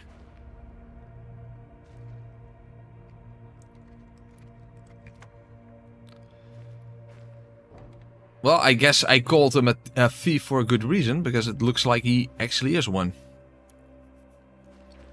I'm pretty sure you learned about the backstory of the shells in the first game, but I just don't remember. And I probably didn't even pay attention to the story of the first game when I played it to begin with, so... Empty. Yeah, that always sucks. Out of beer. Shit. Teal, what are you doing here? Did I just break the bottle and now I can I attack with it? Look at me. Your remedy. Yeah, apparently. I see. The rash has worsened. But I'm afraid more would be unwise. It's quite potent. We'll see about that. Please.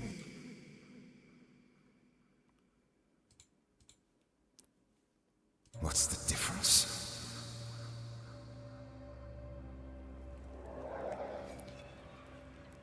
Claim TL. Okay, so we unlocked a shell from the first game. Interesting. Lingering Shadow. Teal gains Shadow and prepares to perform a Shadow Strike with his dagger. Okay. Lingering Shadow and Shadow Strike.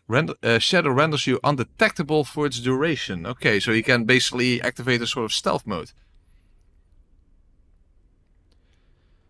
Okay, interesting.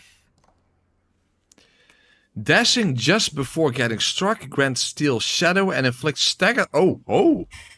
You can cause stagger damage by dodging. At least that's what I understand from this. Okay.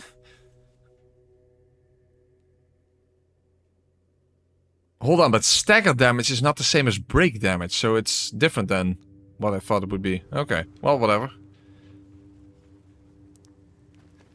Alright, but you don't have a different amount of HP like you had in the first game. Is there some way to actually look at your shell? No, Tarstone. I guess that shells in this game doesn't really count as a sort of build, but it's basically just a special ability and nothing else. At least that's what I guess.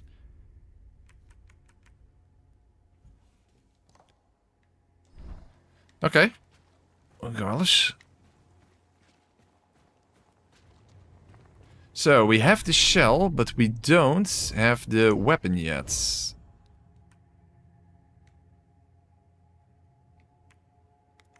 Let's put the marker back then. This is the same guy from the first game, yes. Yes, it is. Am I going to die if I walk forward? Probably. Shattering Stone. Oh, it's a tar stone? Yes, it is. Improve melee stagger damage. Okay, good.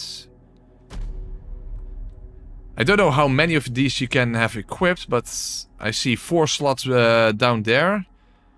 We have this one on the left. Alright, fair enough.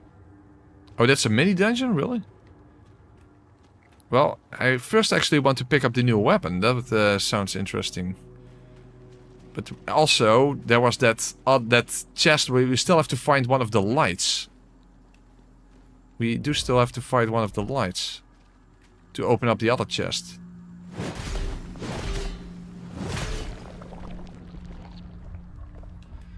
Well, there's no jump button, so I can't get there from here.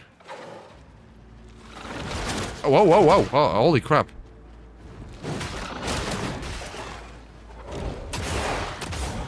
Well, against flying enemies, the shotgun is definitely the way to go. Okay, I went actually in a circle. Okay, so we still need 1 light. I think I haven't gone to the left here yet. Another burnt effigy. So that's interesting that that's not a consumable. You simply have to collect them, and that's basically how you get more fire resistance.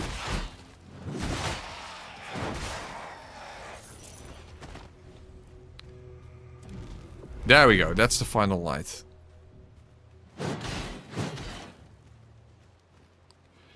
I played through this demo 2 times already, I need more content. Well, it is a very big demo at least, so that's quite something.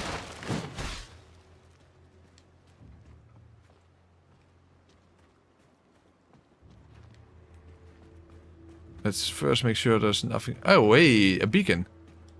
Awesome. Oh, hold on, that will revive enemies. So let's first open up the chest and then get that beacon. Still, I prefer bacon, but we'll have to make do with beacons.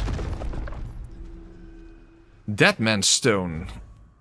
Okay, very nice. But I picked up something else that says a loot. Okay, here. That was also part of the first game, where you could actually play on a loot. A relic of a simpler time, favored by wanderers. This loot soothes man and beast alike. But it's a sidearm? What the hell? Okay. Okay, I can play it.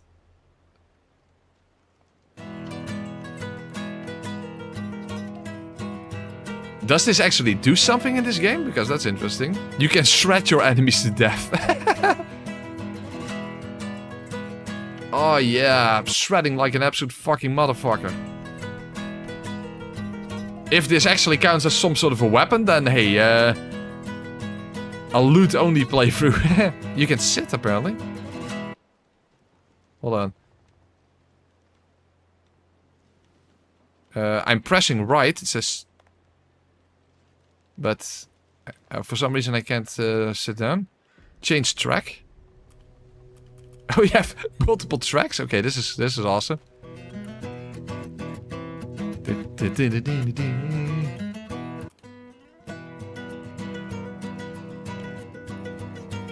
Yeah, sit is bugged. Yeah, apparently. Guitar-eo. This is awesome.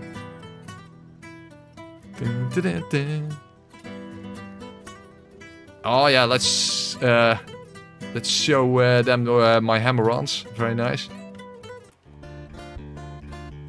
To be clear, I'm in real life I'm a guitar player, but I think most of you guys already knew that.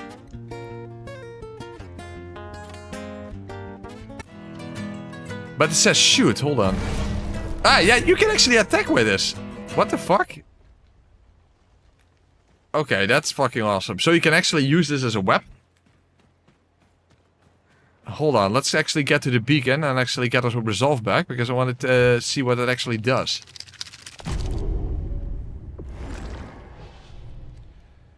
Hold on, before we do that. Let's see what this does. Yeah, you see you can attack with this. Some sort of an explosion. Okay, that's hardcore. You can literally shred enemies to death. Loot only playthrough. Yeah, you can't do it literally only because you need to get it back just like the shot from your shotgun. I hope you can upgrade this to an electric guitar. Well, that would be awesome. I can see a lot of potential to challenge runs in this game. Well, so far I'm a little struggling with that. Level 1 is an obvious one. No shell, I just think it's not super interesting, since a shell simply gives you a special ability in this game, contrary to the previous one.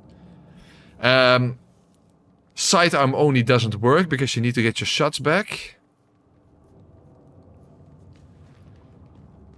So other than level 1, I'm not completely sure yet.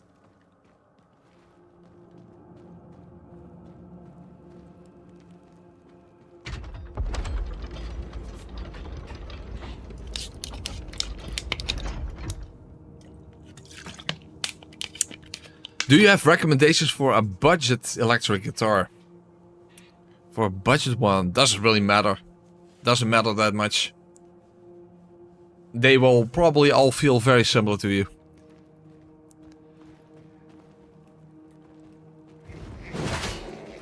I do have to say, if you want to play more than 6 strings, I mean, I play 8 strings personally. And when I started playing guitar, I basically went to 7 strings as early as possible because I already knew that they would want that. And it doesn't really make a lot of sense to say, well, let's first learn how to play on 6 strings and then I will get to 7. Just get it from the start then, if you already know that.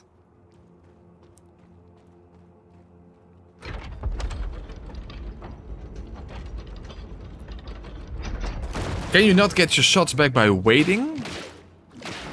I don't know. Hold on. Ooh, there's not a lot of damage. It's pretty cool, but it doesn't really do much. Unfortunately.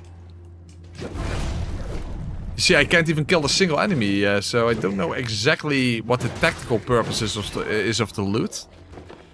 But I don't think you can simply get shots back from waiting. At least not what I... from what I understand. Was that a 6-7 pun? But I didn't even know what I said. I mean, I do think there are consumables that give you some resolve, but... Yeah, like this. But, yeah, I don't know. Don't know yet.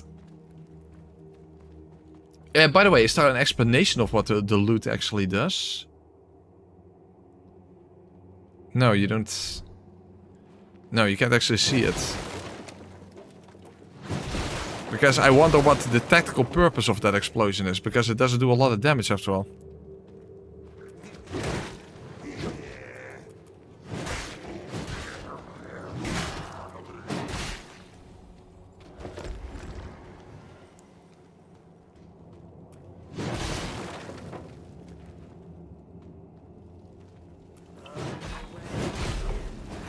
Oh, I forgot about that. Yes, you have the Slayer seal for your sidearm, so it's probably good to get stagger damage then against enemies. I guess that makes sense.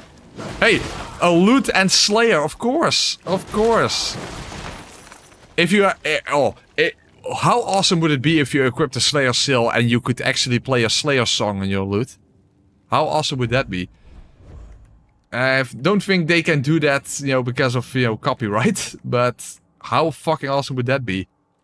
Slayer seal.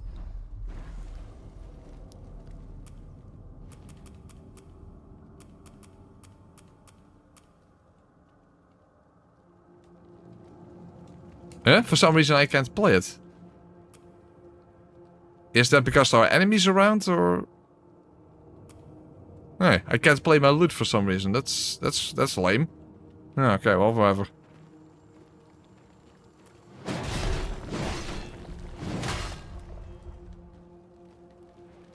But that would be awesome if you could literally play a Slayer song on your loot if you have the Slayer seal equipped. Oh, it's just bugged out. Okay, that could be. Maybe, yeah, it is still a demo, so... Ah, yeah. Yes, it is. The thing is, there is, like, you see this red aura around me? I wonder if this actually does something. Playing the loot.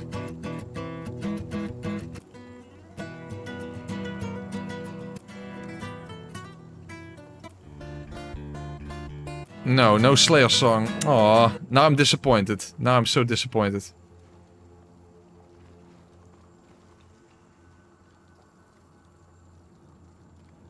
Oh, now I'm actually sitting down. Huh? Hey, what the hell? I'm holding my sword as if I was holding the loot. That was weird.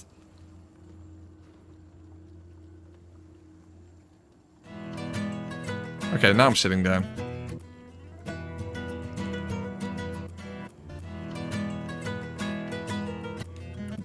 The thing is, how do I stand back up? Oh, okay, like this.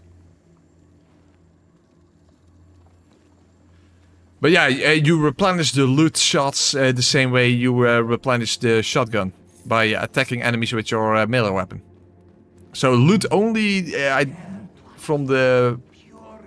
As far as I understand, is not actually possible.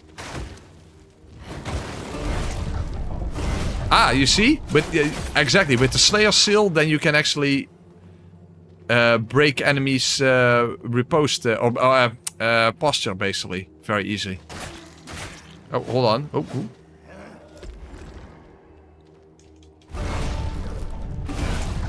And the good thing is... Huh? Oh, I guess it was because of the elevation that I couldn't do a riposte.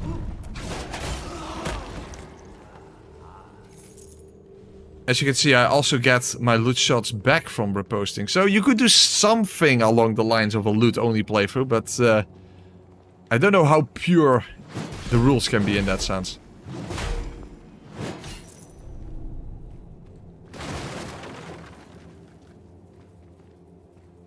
There was an ending in the first game where you refused to fight and chilled with music and so guys... Yeah, that's true. That's true. I do remember that. Oh, hallelujah. Well, it is actually quite powerful if you use the loot this way with the Slayer seal. It's a little slow that you have to do... You do have to keep that in mind. But it does work, as you can see.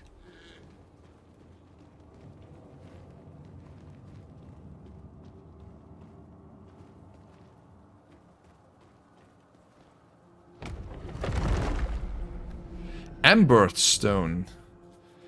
Consume 20 resolve to infuse your sidearm with burn. Okay, so you can use fire instead of bleed. But for some reason I can't equip it. Oh, Tarstone is incompatible. Oh, so it's meant for a different weapon.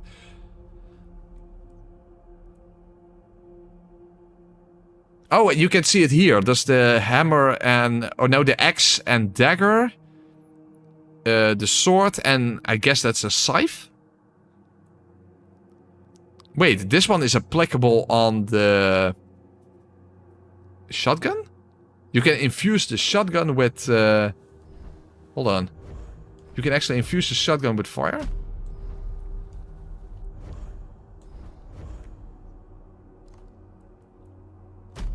Apparently. Okay, that's interesting.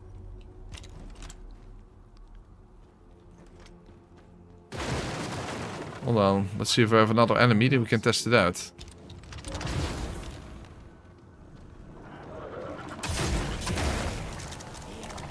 Oh, but I'm already out of shots. Okay, but yes, you can actually infuse your shotgun with fire. Interesting.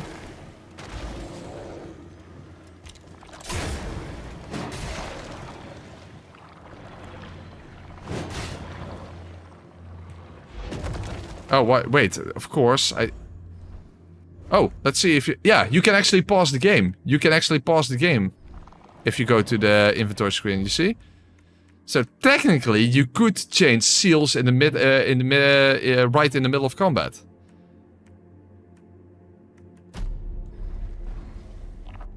Okay, that is interesting.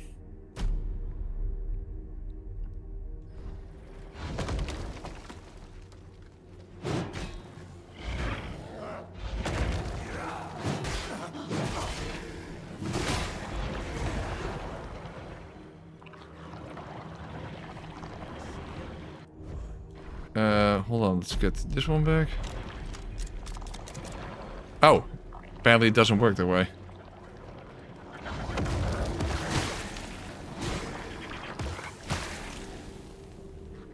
The thing is, I'm out of healing items, so I don't like that those other guys are around. To deal with them first. Okay, careful. Apparently there's no such thing as backstabbing in this game.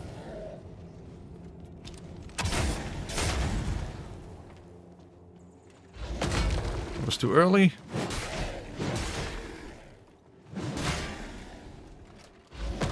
Way too early. Oh, what? Oh, actually... That's weird. Why did I take damage from that? Because I was blocking, then I shouldn't take damage, right? Apparently certain attacks can cause damage when you're blocking. Okay. Fair enough, fair enough.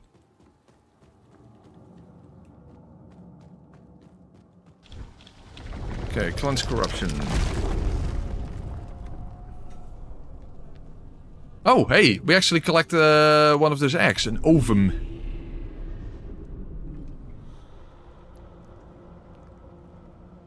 Okay, in that case, we should actually go back to the Marrow Keep and actually see what happens when we give one of those eggs to that NPC in the area with all the eggs around.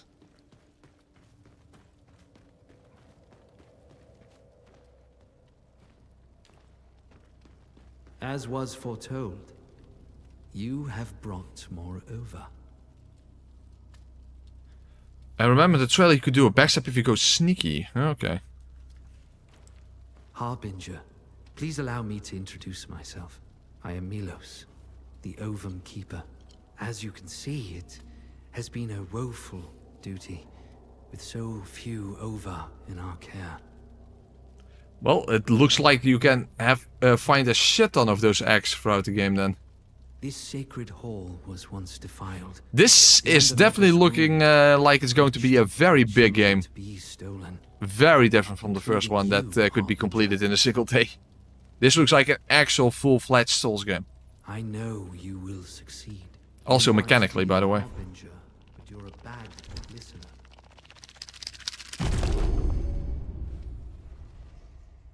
Okay, so we did return an egg now, but it doesn't look like we actually got something from that. By the way, I should be able to level up now with the amount of gloom I have. Level up.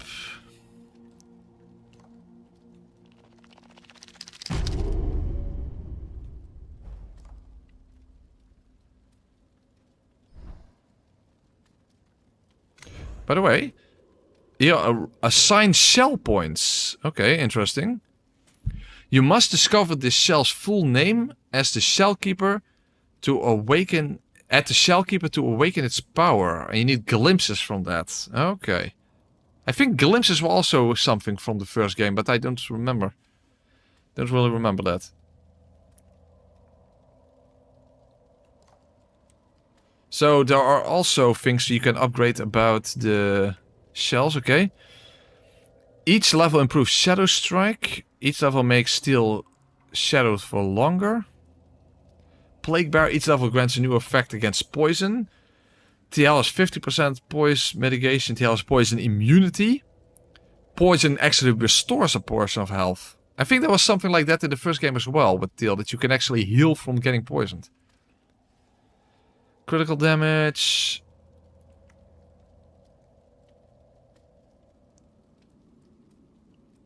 Shadow Dash, Shadow Strike.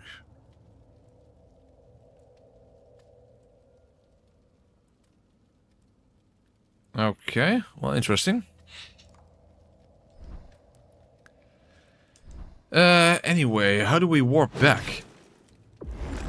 Because you can't warp from here, right? Can you warp from the map? It doesn't look like it. Can you only warp if you go all the way? Is that all the way up? thief? Oh, hey. Let us discover his purpose. We found the first shell after all. Shell bonding cell abilities.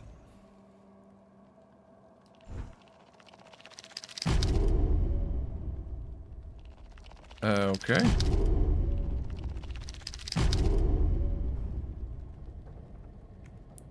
Ember of Rebirth. Enter memory. Whoa. this game has so many different mechanics. Jesus fuck. Okay. You seek salvation. Yes, Oblate. My flesh is weak, ravaged by disease. And what of your spirit? Come.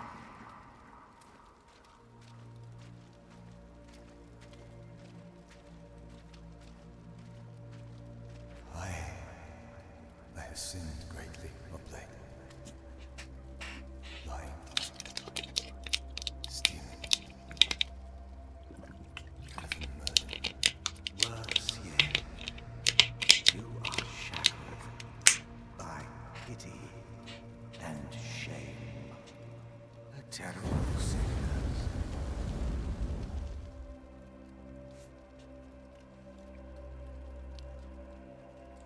Okay.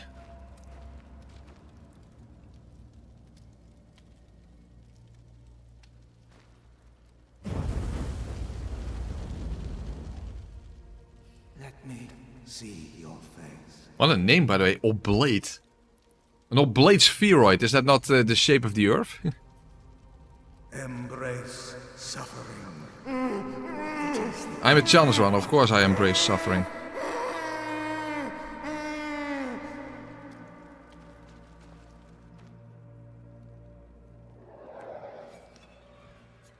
Okay, the Rash Ember of Rebirth. Shell abilities.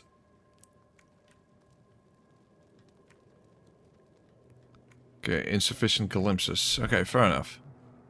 Oh wait, can I actually do something here? Oh yeah, oh you can. So there is something like a skill tree, more or less. It's not really a skill tree, well, sort of. Kind of refund. Oh, you can actually get them back. Okay, that's interesting. Ah. So it's like, it is like the skill tree in Wuchang, where you can just use skill points and then you can get them back and use them for something else.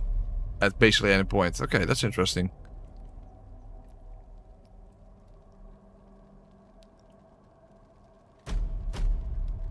Okay, Teal has poison immunity. Okay, fair enough. That is indeed interesting. That's indeed interesting. By the way, do we get a hint for a new shell? Probably not in the demo. But I still haven't found the other weapon. And I do want the other weapon, of course.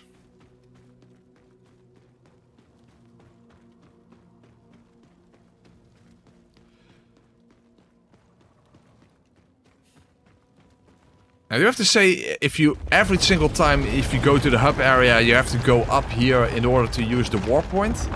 It's a little tedious. Why not simply be able to warp from the map? That would actually be be quite helpful. I mean, you don't get this cool animation then, but still.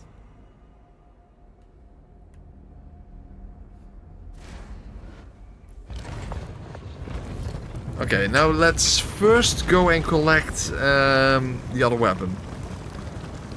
Because I'm curious to see how that weapon is. I didn't actually count the weapons on the when we looked at the screen, you know, with the stones. I thought there were 8 weapons, maybe.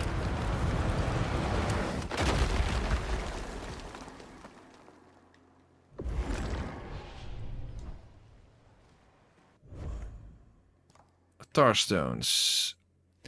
Yeah, 1, 2, 3, 4. Yeah, there are 8 weapons. Okay, so we have the dagger and axe, which is quite an interesting combination. And as I guess there's like a great sword. I can't tell what's the other one there.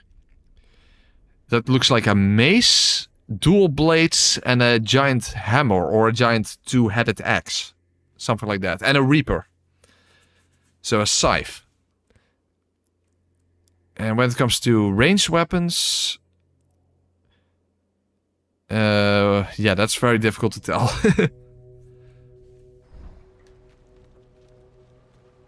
The overweight shell can be found at KFC. Ah, of course. That makes sense. Okay, but where is the weapon?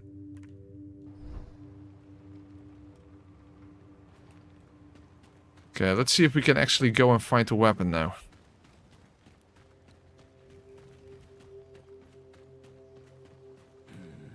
Hey, hunter? I thought it was an enemy, but it's actually...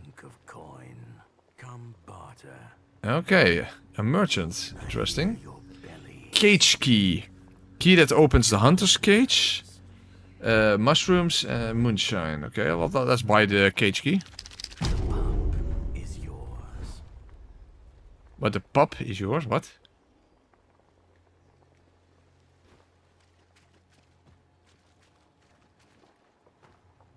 Another guy, but he... I can't actually talk to this guy. Open cage, yeah, that's why I bought the cage key for. I have a feeling if I step inside, I'm going to get transported somewhere. The thing is, I can't step inside, so... What the hell is this about? Well, I opened up the cage, but there's nothing inside. That's kind of a waste. And apparently I can't get inside of the cage. Okay, well, no idea. No idea then.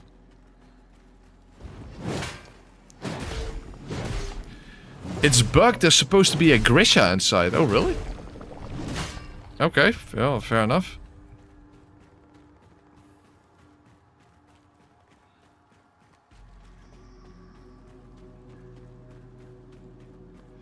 A Grisha, that was like a mini-boss in the first game, right?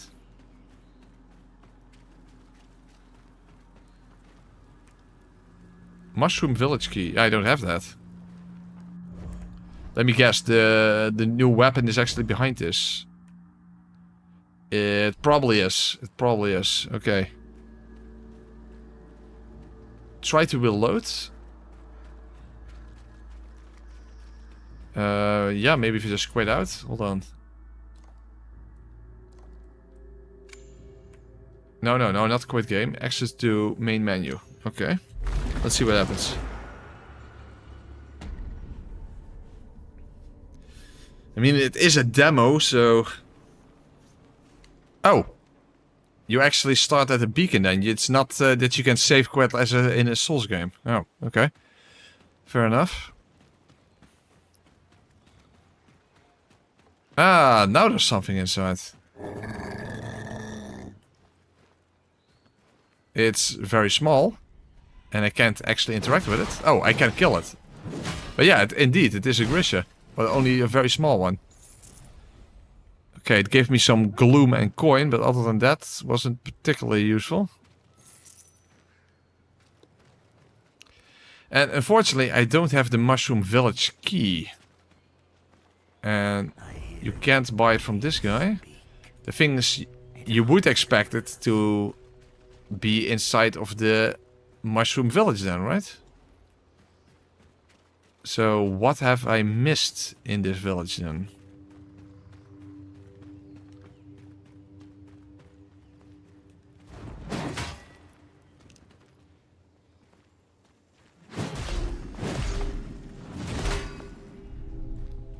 Okay, so not another upgrade stone. Actually, I forgot to check the blacksmith, but it doesn't matter if I want to collect the other weapon first. The problem is, where is the Mushroom Village key? There's a puzzle inside of this village then. Okay. Where is it?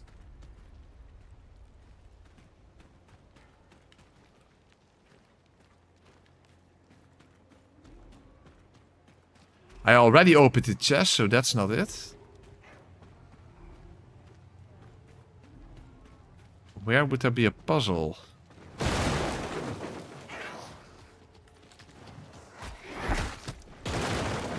Oh, hey, hello.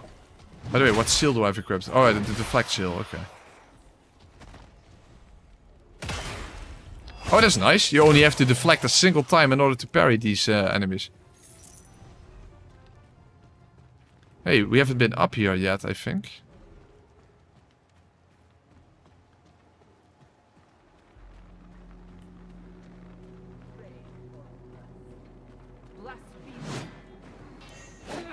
Oh, that was unparryable or unblockable. I still don't know for sure. Oh, wait! Come on! Son of a bitch. Okay, yeah. In every Souls-like, of course, gravity is the biggest enemy. And then the camera. Son of a fuck. So, but does anyone know if red means unparryable or undodgeable? My inclination is to say unparryable, but I just don't know for sure.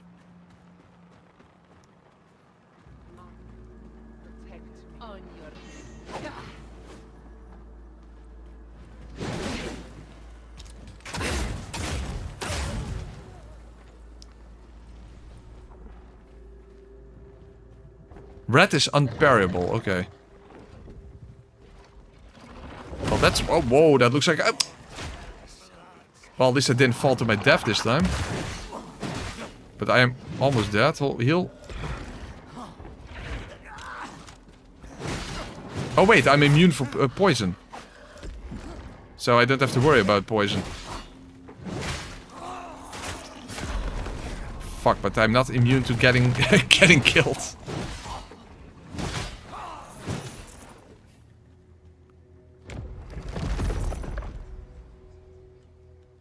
Okay, just coin.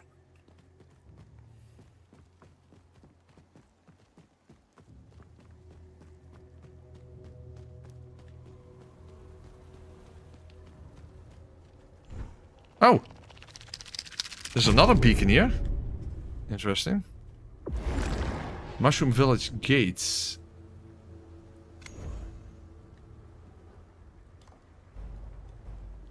No, I can't level up. Yeah, we might as well cleanse the beacon. Yes, you can, but you get a percentage. So it actually set a specific percentage, so you have to keep attacking until you can reclaim it. Being without shell is very different in this game from the first game. You don't die in a single hit when you're without shell.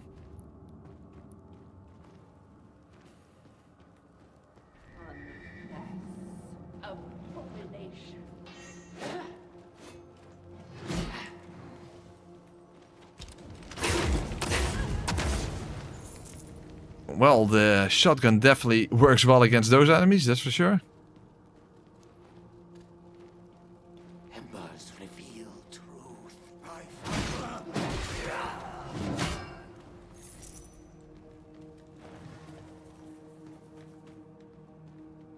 Another one of those weird portal thingies. Well, if you look through it, hold on. Ah, okay.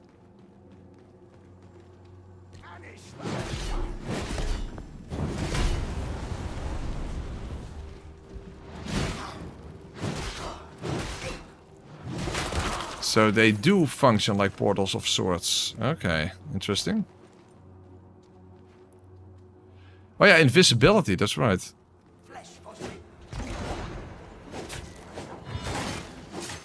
That's how you can do backstabs. Okay, interesting.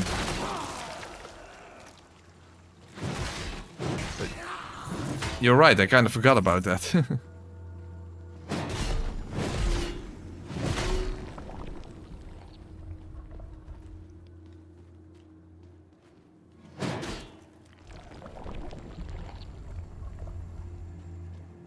Nothing else over here?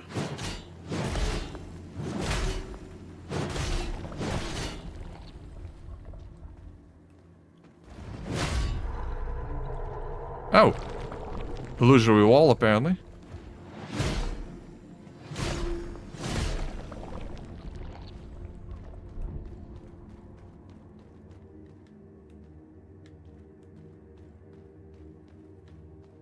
In that case, I assume there's another illusory wall somewhere over here.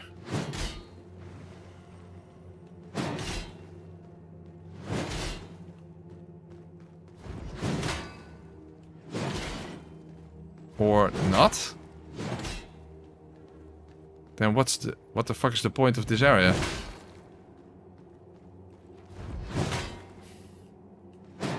Oh, but Elsa can't go back. The fuck? Is something glitched out or something? Because now I'm stuck here.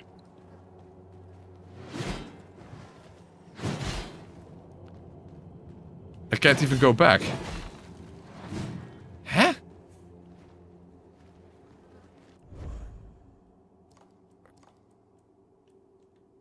Maybe something glitched? That's weird. Oh, damn it! Oh. Yeah, you can't quit out in this game. That's not a thing. Oh, well that was helpful. Yeah, quitting out is not a thing in this game.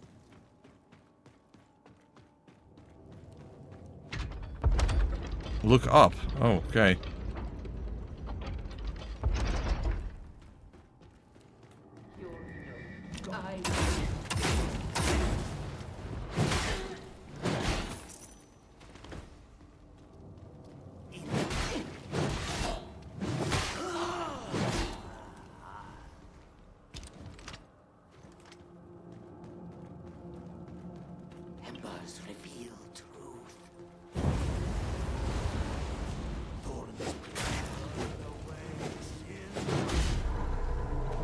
Okay, I'm back here.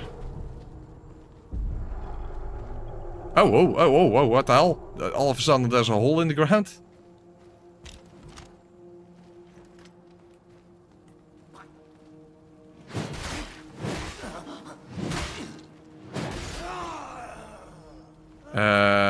This doesn't look very safe, but given the fact that there's literally no other place to go.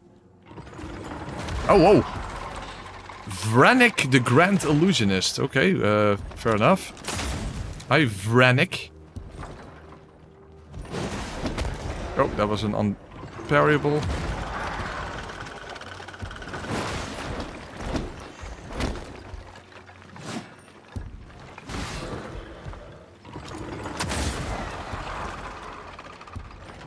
Oh, there's a projectiles.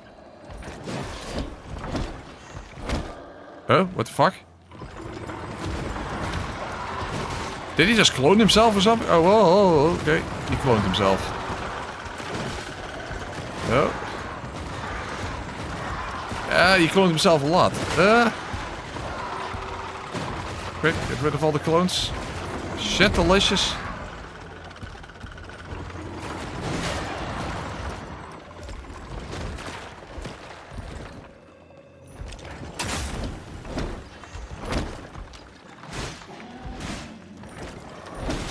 That's better. Volatile fragment glimpse. Okay. Exploding enemies deal 15 splash damage? Enemies dying by ranged attack will explode, dealing splash damage. Okay, that's awesome. Alright. Fair enough.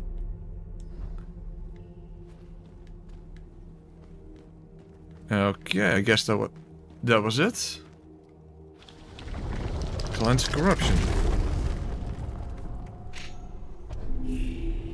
Hey, another over.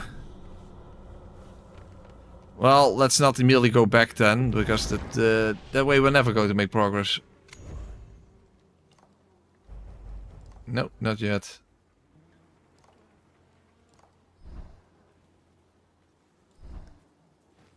But still, I want to go and find the mushroom key, village key.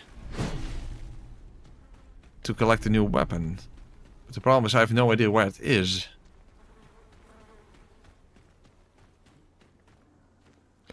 Yeah, something like that. Saraguda. It is like it's like a mini challenge that every bonfire has.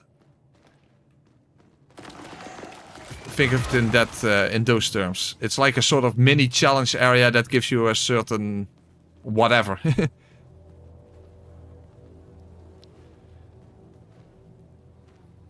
I think it might be near where the villagers were dancing, but I've already been there. You know where that portal was that did nothing. You shouldn't be here. By Oh wait, I'm immune to poison, so I don't have to worry about poison. Well, apparently I still take damage from it. Oh, so it was where that portal was, I just missed it. Okay, well that sucks. Sunken Village. Okay, I'm in a completely new area now. I do have to say, this demo is huge as hell.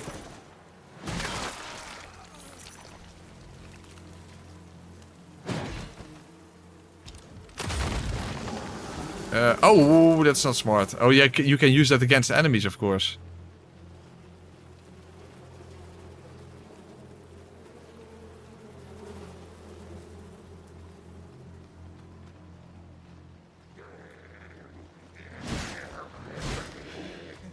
But if the demo is already this big, then the entire game is going to be huge as well. Again, this is clearly a fully fledged game and not anything like the first game, which was incredibly tiny.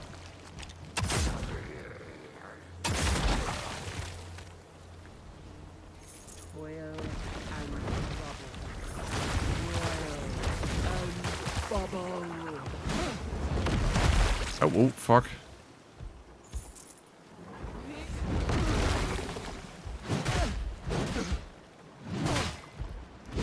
Oh, it's a frog. I didn't even realize.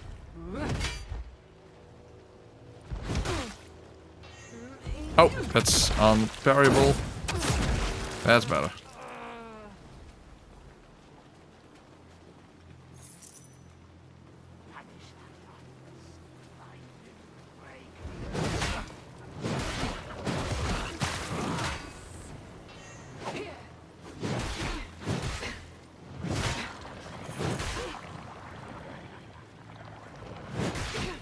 I'm especially surprised is how well the game runs. Given that, again, I'm playing on PC. This is not PS5. But the game runs incredibly well, as you can see. I had only one noticeable moment of where the frame dropped. So that's quite surprising, quite pleasant surprise. To be fair, I'll probably still buy the PS5 version for the actual game, of course, but still. Pleasant surprise, pleasant surprise.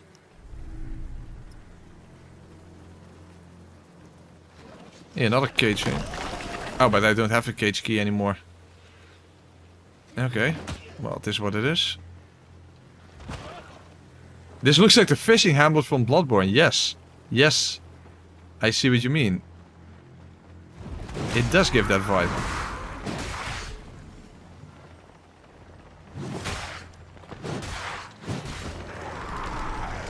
In fact, this entire game has been given Bloodborne vibes. Hamburg Charnel Lane, now the fishing hamlet. You can melee the lock on the cage. Oh, another 3 offerings needed.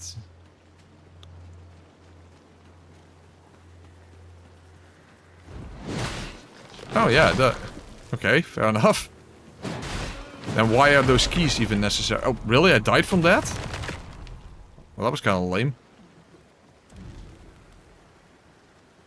And also didn't really give me anything.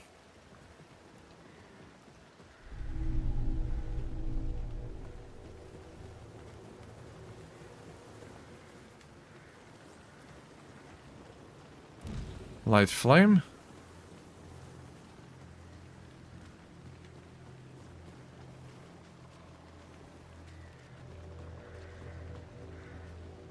Okay, nothing here.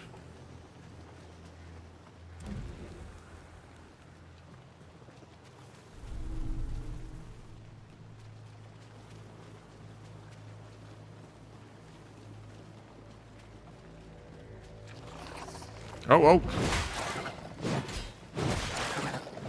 Spider-like monstrosity. Oh, fuck. Well, just because you don't have stamina doesn't mean you can just mindlessly spam your attacks either. Hey, another beacon. Nice.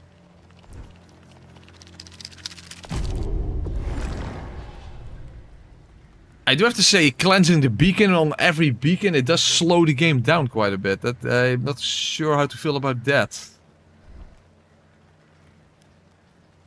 After a while, you simply want to make progress, after all.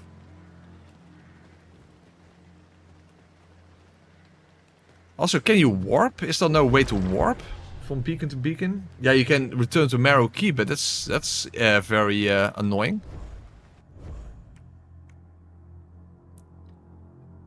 Yeah, it would absolutely be very helpful if you could simply warp from the map. But as far as I can tell, that's not possible. Because then I could simply quickly go back to the village there.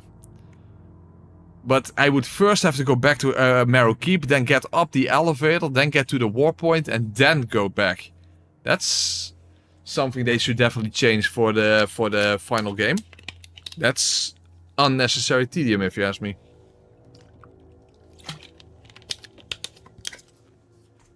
Yeah, that's not a smart design decision, at least. Well, in that case, let's just keep going.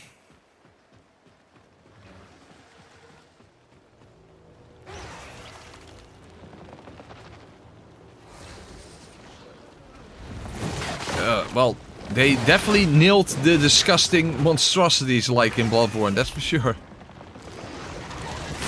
Whoa, fuck and the horrendous grab attacks. Oh, holy fuckalicious.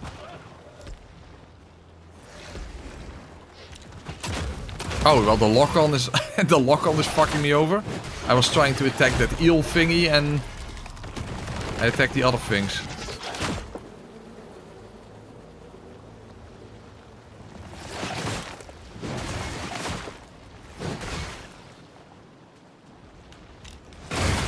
That's better.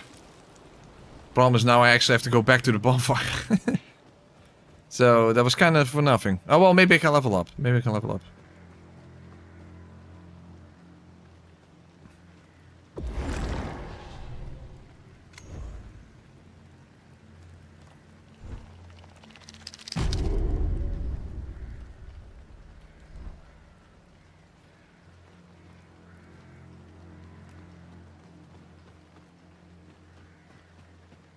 I assume that enemy respawns, so yeah. So let's just see if I can avoid it.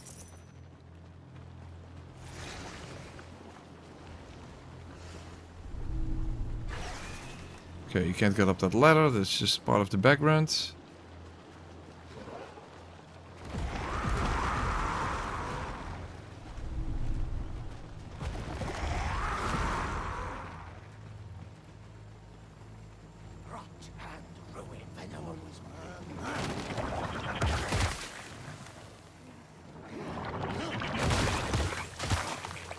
Probably not super smart to move like this, but hey. Would be nice to actually make some progress. It's still only a demo after all, and I have no idea how large it is. Oh fuck, I'm already without shell.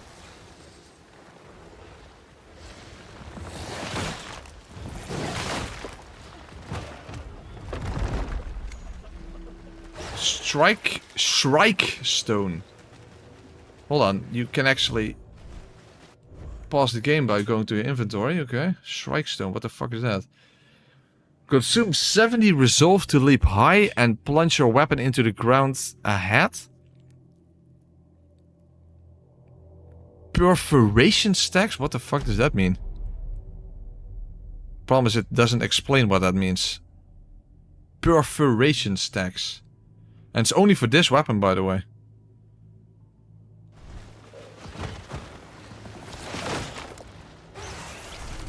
How do you actually use it?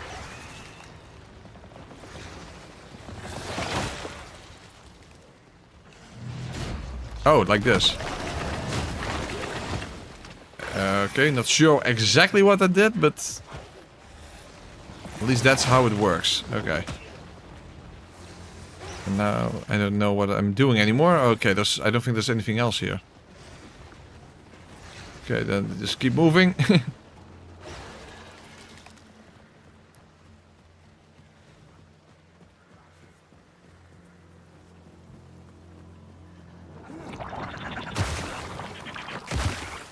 Fuck, I'm going to die like this.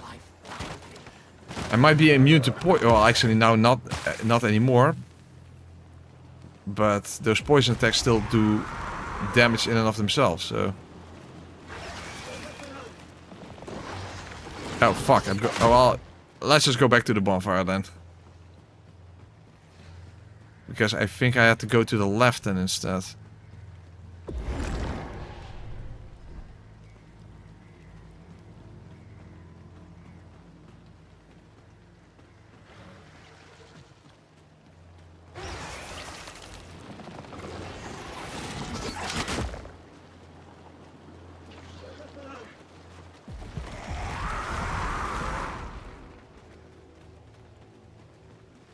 Oh, another beacon already?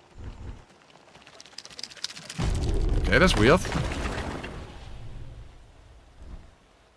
2 beacons this close? Okay, well, sure. Fair enough.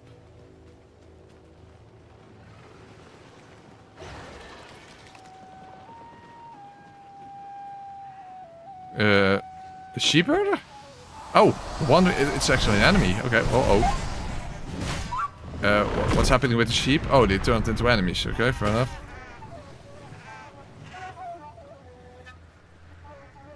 I'm actually fighting with sheep. Okay, fair enough. Whoa, powerful sheep. What the fuck? Okay, let's use a shotgun against sheep. I mean, that's what you would do in real life as well. So the problem is I already am out. Maybe I should just attack the sheep. That looks better. Hey, now he's gone. Huh?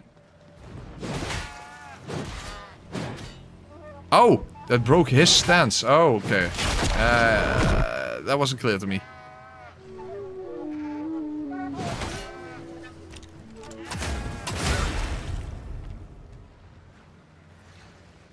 That's better. Okay. Just keep attacking. Yeah, okay, that works. Tar Blighted Trophy. Consume 40 resolve to launch a heavy round that detonates above the target, scattering explosive projectiles below. Okay, interesting. Okay.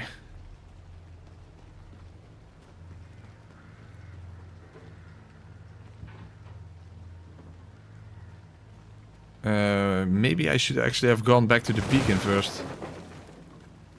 I guess that makes more sense. Hold on. The beacon is close by. Let's first go back to get my health and healing back.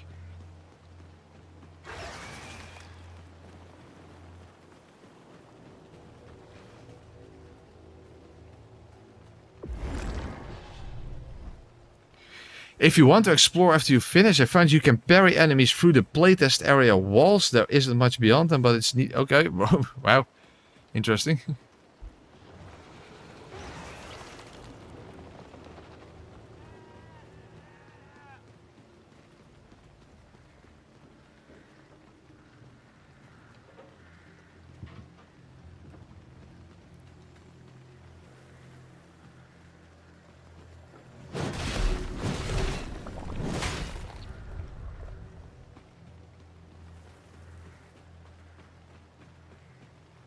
Oh no, Rock is back.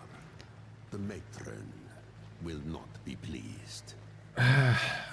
She once protected these lands, the egg Can you really not kill Wank? until she was gravely wounded by some strange, tentacled creature. You're called Wank and now you're talking about a tentacled creature? Okay, it's not my favorite NPC. He is not my favorite NPC. Can you safely go down here?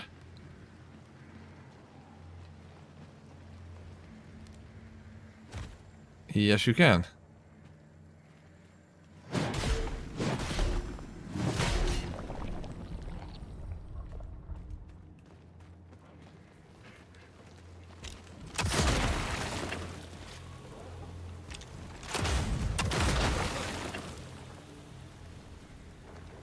Another chest, one that I can at least have etching needles. Slender needles meticulously crafted to pierce far more than stone. Oh, okay, you have to give it to friends in the hub area. Interesting. No, I thought maybe there was an illusory wall because this looked suspicious, but no, it's not the case.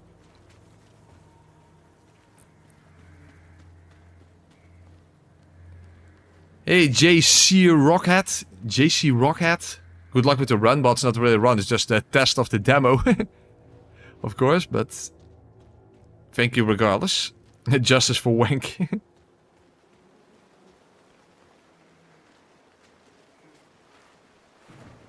Uh-oh. A boss fight. An actual boss fight, because there's a cutscene.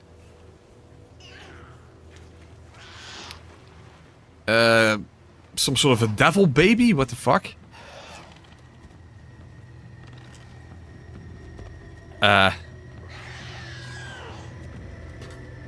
Did we find KFC? Is this where the fat shell can be found? This boss looks incredibly American. This looks very... Magdalena, Lady of the Woods? Oh, what the fuck? Holy fuck. I don't even... With a turbocharged wheelchair? What the hell? Okay, this is a very American boss, so maybe I should fight him with a gun. Fight her with a gun. Ooh, there's a lot of health. But she's not doing anything.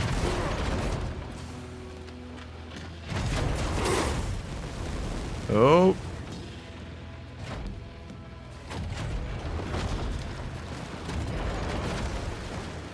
What a weird boss fight. Oh, whoa, fuck. Okay, apparently I broke poise. What brutal as fuck. Hey, I'll take it. Oh, fuck. Oh, move away.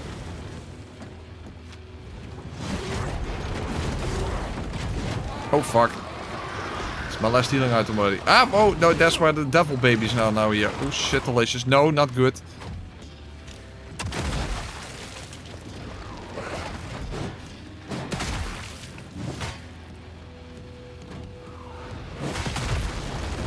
Oh, fuck. There's still devil babies around. And I have no more healing items. Ah, fuck. And, well, I'm without shell. I don't know how the poise break works, because that looked a little weird and inconsistent, but I guess I'll take it. Damn it, I'm dying.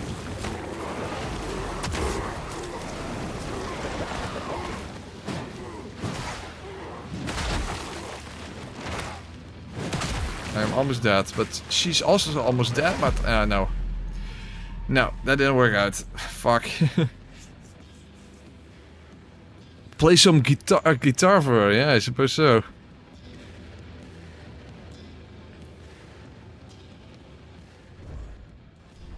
Maybe that would work better than the gun with the Slayer seal? That's an idea.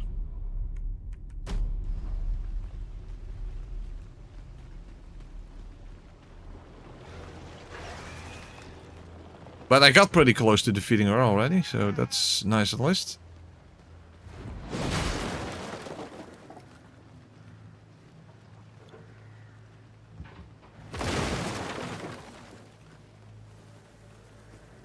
The beacon is quite far away from the boss arena, though. That's a little unnecessary.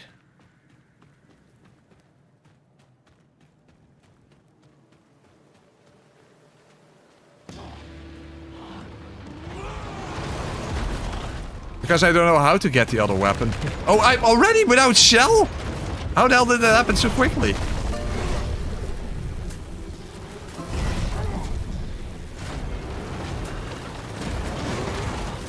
I don't even understand how that happened.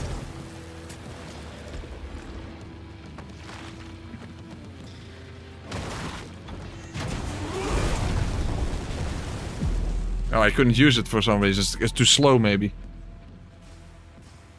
Okay, well, I did build up the posture meter. Oh, oh! Huh? Revive? No? Let's...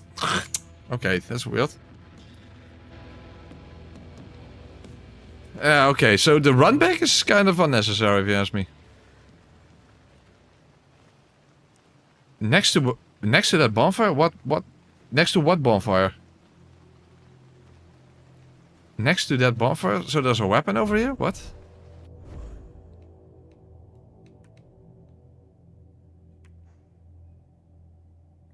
Well, I have no idea. Big bonfire? I don't know. I don't know. Oh, in Mushroom Village. Okay. Yeah, that's too far. That's too far.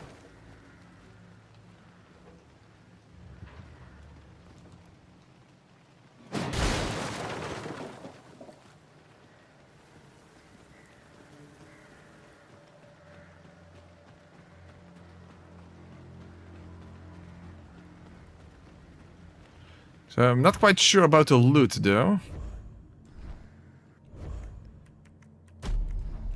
I guess I'll just stick with the shotgun.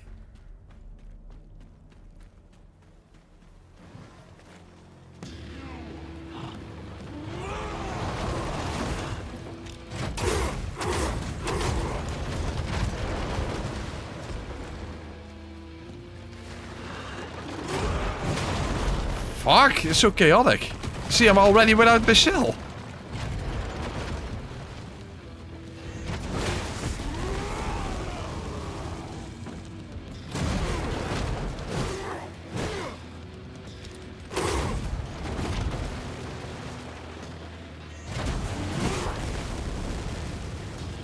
Okay. Oh. Couldn't actually hit her. Well, the first attempt definitely went a lot better.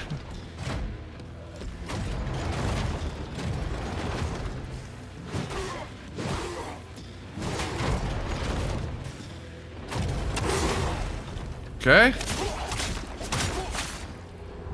I'm not even sure you can parry her, so I guess this seal is definitely the better choice. Fuck, the babies again. Huh? Why is the triangle there? Oh, shell revived. Oh, I didn't even realize that.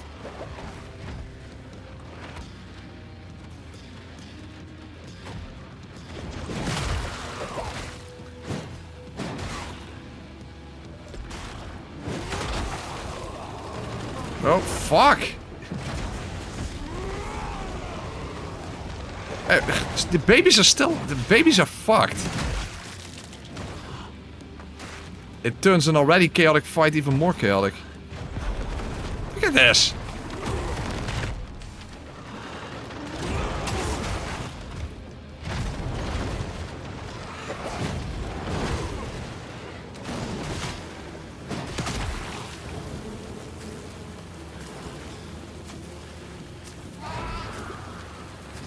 Huh? I don't even know what happened. Also, I'm dead. Okay, no, Lucas, because that's not really a thing in this game.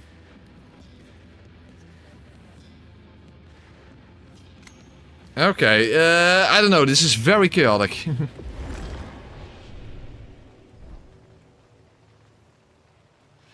Yeah, I don't know. This fight is very, very strange and chaotic, if you ask me. He ran into bees, oh really?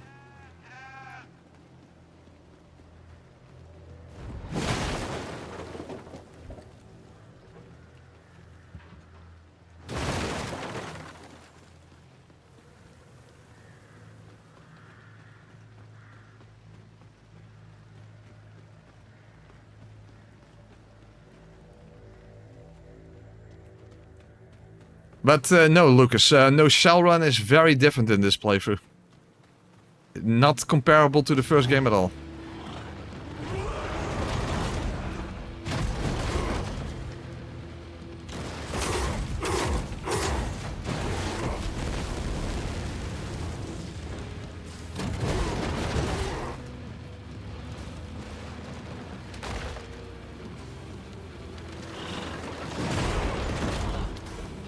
Fuck, I already took damage there.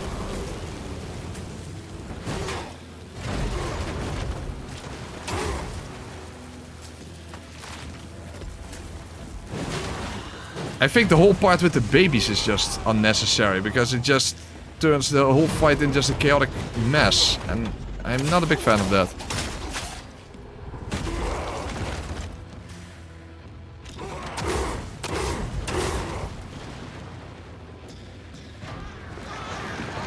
See, now the babies come out and then it just becomes a fucking mess. Look at this. And the lock-on doesn't help either. The lock-on is pretty fucked.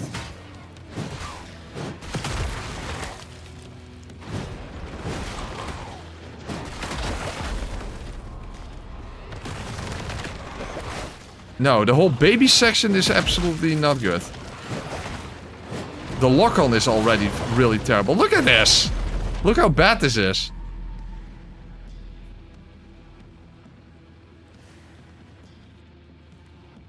No, the whole baby section is just complete nonsensical chaos, and I'm not a fan of that. This fight server used the shotgun attack that shoots from the sky. How do you use that? Or is it R1? I guess that's R1.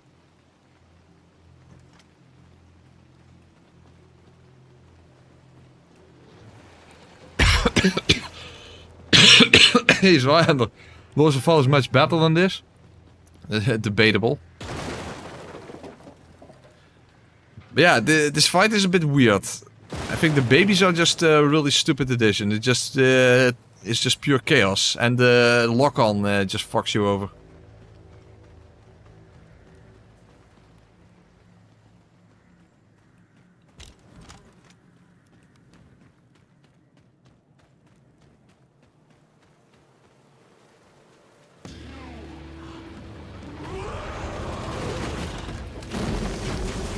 Huh? I'm stuck. Why am I stuck?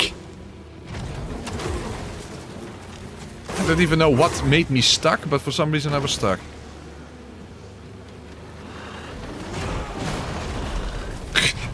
This is so chaotic. You see, I'm already without shell. I don't even know why.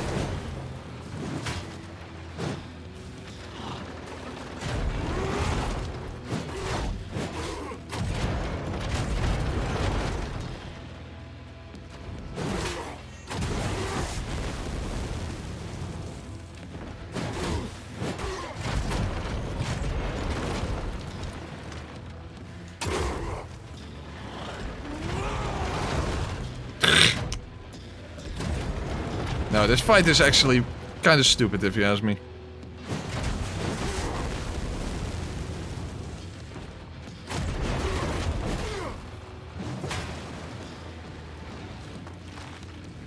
See, I'm already basically dead.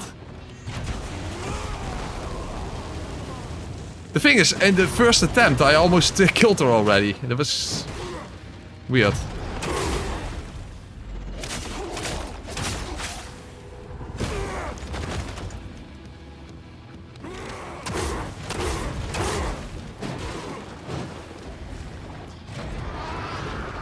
And now the babies come out and I don't even have that air shot thing now.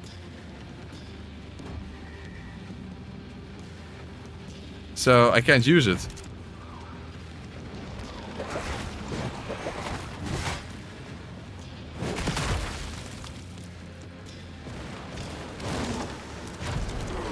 I don't even know if I used it. I pressed R1, but nothing happened.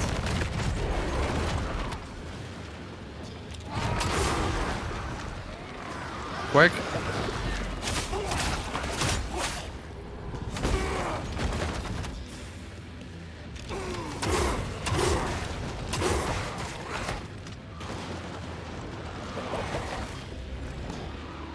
Okay, apparently I got my shell back. Yeah, the babies are just so stupid. Way too many of them.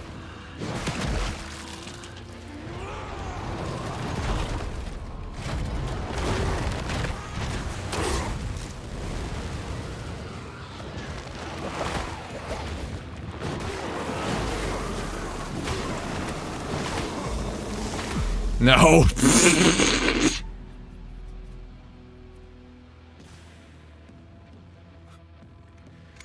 I can't block. I have the other seal. You can do 2 shots of the shotgun heavy with full resolve. What?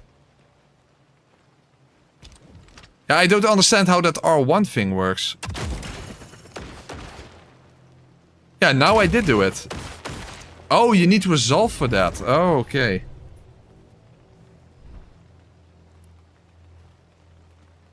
Well, since you can't parry her anyway, at least not to my understanding. At least I assume you can't parry her. I might as well have the Slayer Seal equipped.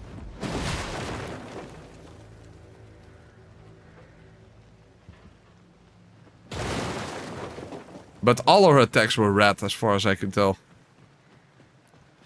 I don't know. Weird fight. Weird fight.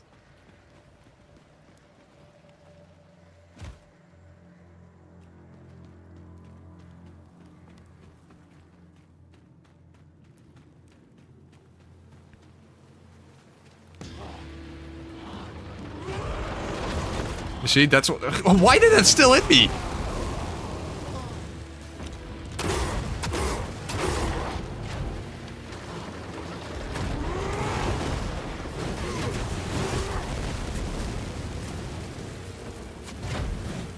Huh? And there are bees around? Jesus.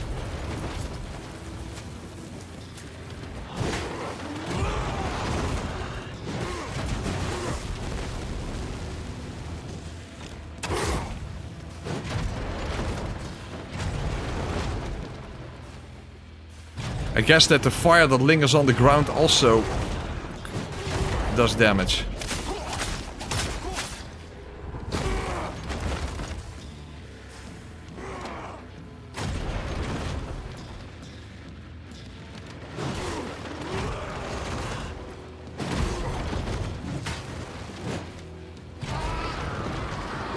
Okay, R1.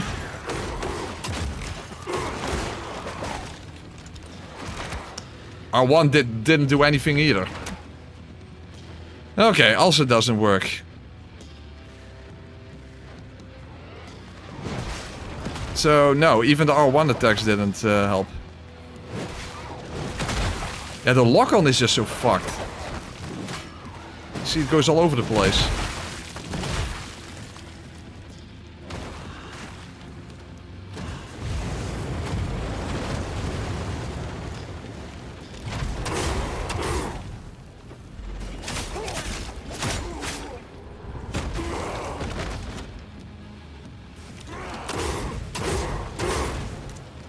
Come on.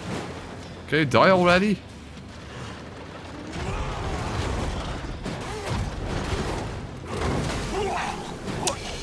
Yeah, that was it's not a good fight. This was a pretty shit fight, I'm not gonna lie. It's way too chaotic and nonsensical. Well, what can you expect of a very American-looking lady in a sort of supercharged wheelchair, or whatever the hell it's supposed to be. Yeah. No, this was a bit of a shit boss, not gonna lie.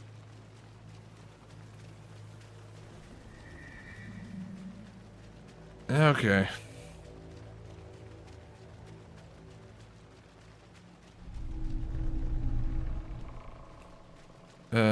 Where exactly am I supposed to go now? Oh, there's a beacon now. No, huh? Yes, there is. Okay.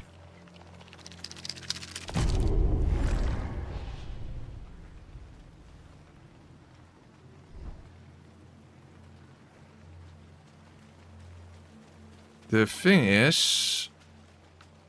Can you even continue from here on? Doesn't look like it.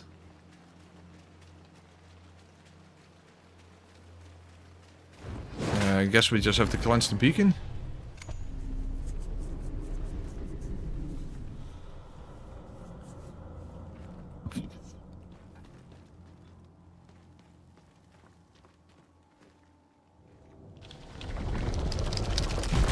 Okay, so it's not even a mini challenge here.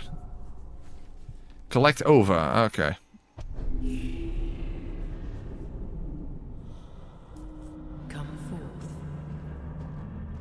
Oh, so this is like a big boss fight, and that this has a special beacon that is, I guess, just for story progression. Well, I mean, makes sense. It even had a cutscene. Oh, that was it. All right, fair enough, fair enough. Okay. Okay. Mortal Shell 2. Well, other than that shitty boss there, the game does look promising. The game is a bit overwhelming with all the different mechanics that gets thrown at you, and the map looks definitely very big. So, yeah, that boss fight was definitely a bit of a black stain upon the demo, because that was just shit.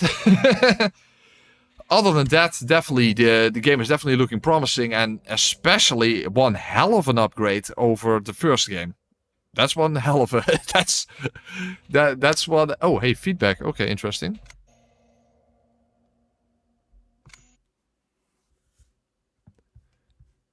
Oh, it actually opens a form. Okay. I will definitely fill that in then later on. Okay, a fat stain. Okay.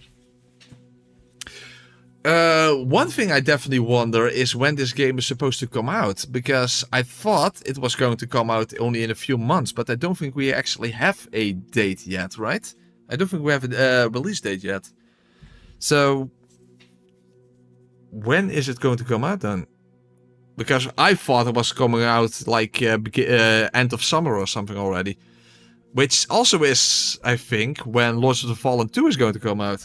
So I wonder if those two games will kind of compete with each other in that sense. They do have a sort of similar vibe to it. They play quite differently. The thing is, I'm not quite sure yet when it comes to the challenge run aspect of it. Level 1 is of course something that's available. No shell is just not that meaningful in this game. Because as far as I can tell, the only thing that no shell does in this game is doesn't allow you special shell abilities, and you don't basically get a revive, a la Sekiro. So it is a thing, no shell, but it's completely different from the first game. So other than those two things, I'm not quite sure yet what kind of challenge run potential there is here. Range attacks only doesn't work because you need to get them back. Unless you could somehow make that work, you know, with only repose. Something like that. So, yeah, it's difficult to say. But yeah, definitely level 1 or, I guess, no shell is a thing, at least after the tutorial. After the tutorial then. But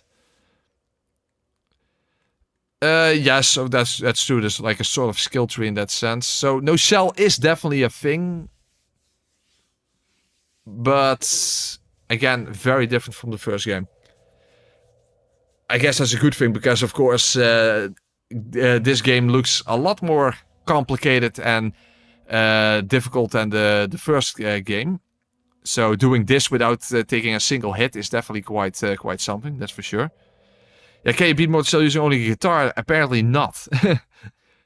Apparently not. Which is a shame. Because that would be quite interesting, the loot only. But I don't think that's actually something that you could do. Unless you would mod the game or something, but regardless, but that is a word for later. At least there is some potential. There's definitely some potential here. It's definitely something you should check out. So people in the chat who haven't checked out the demo for themselves, it's free on Steam, so you can check it out for yourself and you can see what you think about it. I do think that it's interesting that you have those 4 seals that basically gives you 4 different 4 different playstyles, because you have Sekiro style deflect, you have Dark Souls style parrying. Yeah, sort of. It is actually different than that, but sort of. You have the hardening mechanic from the first game, and you have that you have no way of blocking or parrying, but your range attacks will do posture damage. So that is quite interesting. Yeah, we haven't seen any of the other weapons, unfortunately, but yeah, so be it. I guess we'll have to see that in the full game then. Of course, we don't have release date yet, but it was interesting to see what the developers have been cooking up since 6 years ago, when the first game was such a small indie game. It definitely is very evident that this is going to be an actual full-fledged, huge Souls-like experience and not anything like the first game in that sense. Regardless, I guess we'll just have to call it a night there. So that was Mortal Shell 2 for now. They definitely have been cooking, exactly. When it comes to my next playthrough, I might simply start tomorrow evening with that. Possibly. And that will... I was actually planning on doing DS1... 1 HP, 1 stamina, max HP, you know, continue that series. The problem is when I realized how absurdly difficult the DLC is going to be without rolling, because in doing that playthrough in Dark Souls 1 means that you can't roll at all. And you also can't run, so you have it's no roll, no sprint on max new game with only 1 stamina point and 1 HP. The DLC is going to be ridiculous. And I really have to have some preparation and have to somehow figure out how that's even going to be feasible. So, no, I'm not doing that yet. What I plan to do is to continue the slow motion series with Dark Souls 3. And that's also going to be quite something, because Dark Souls 3 is very, very quick compared to Dark Souls 1 and 2. So doing that at half speed, that's going to be quite something. That's going to be quite something. And I might get started with that tomorrow evening already. So you will see that stream announced if I'm going to be streaming that tomorrow. Anyway, guys, thank you very much for watching my tryout of this demo. And possibly then I will see you tomorrow for the first stream of the Dark Souls 3 in slow motion playthrough. So, thank you all for being here, guys, and possibly then see you tomorrow.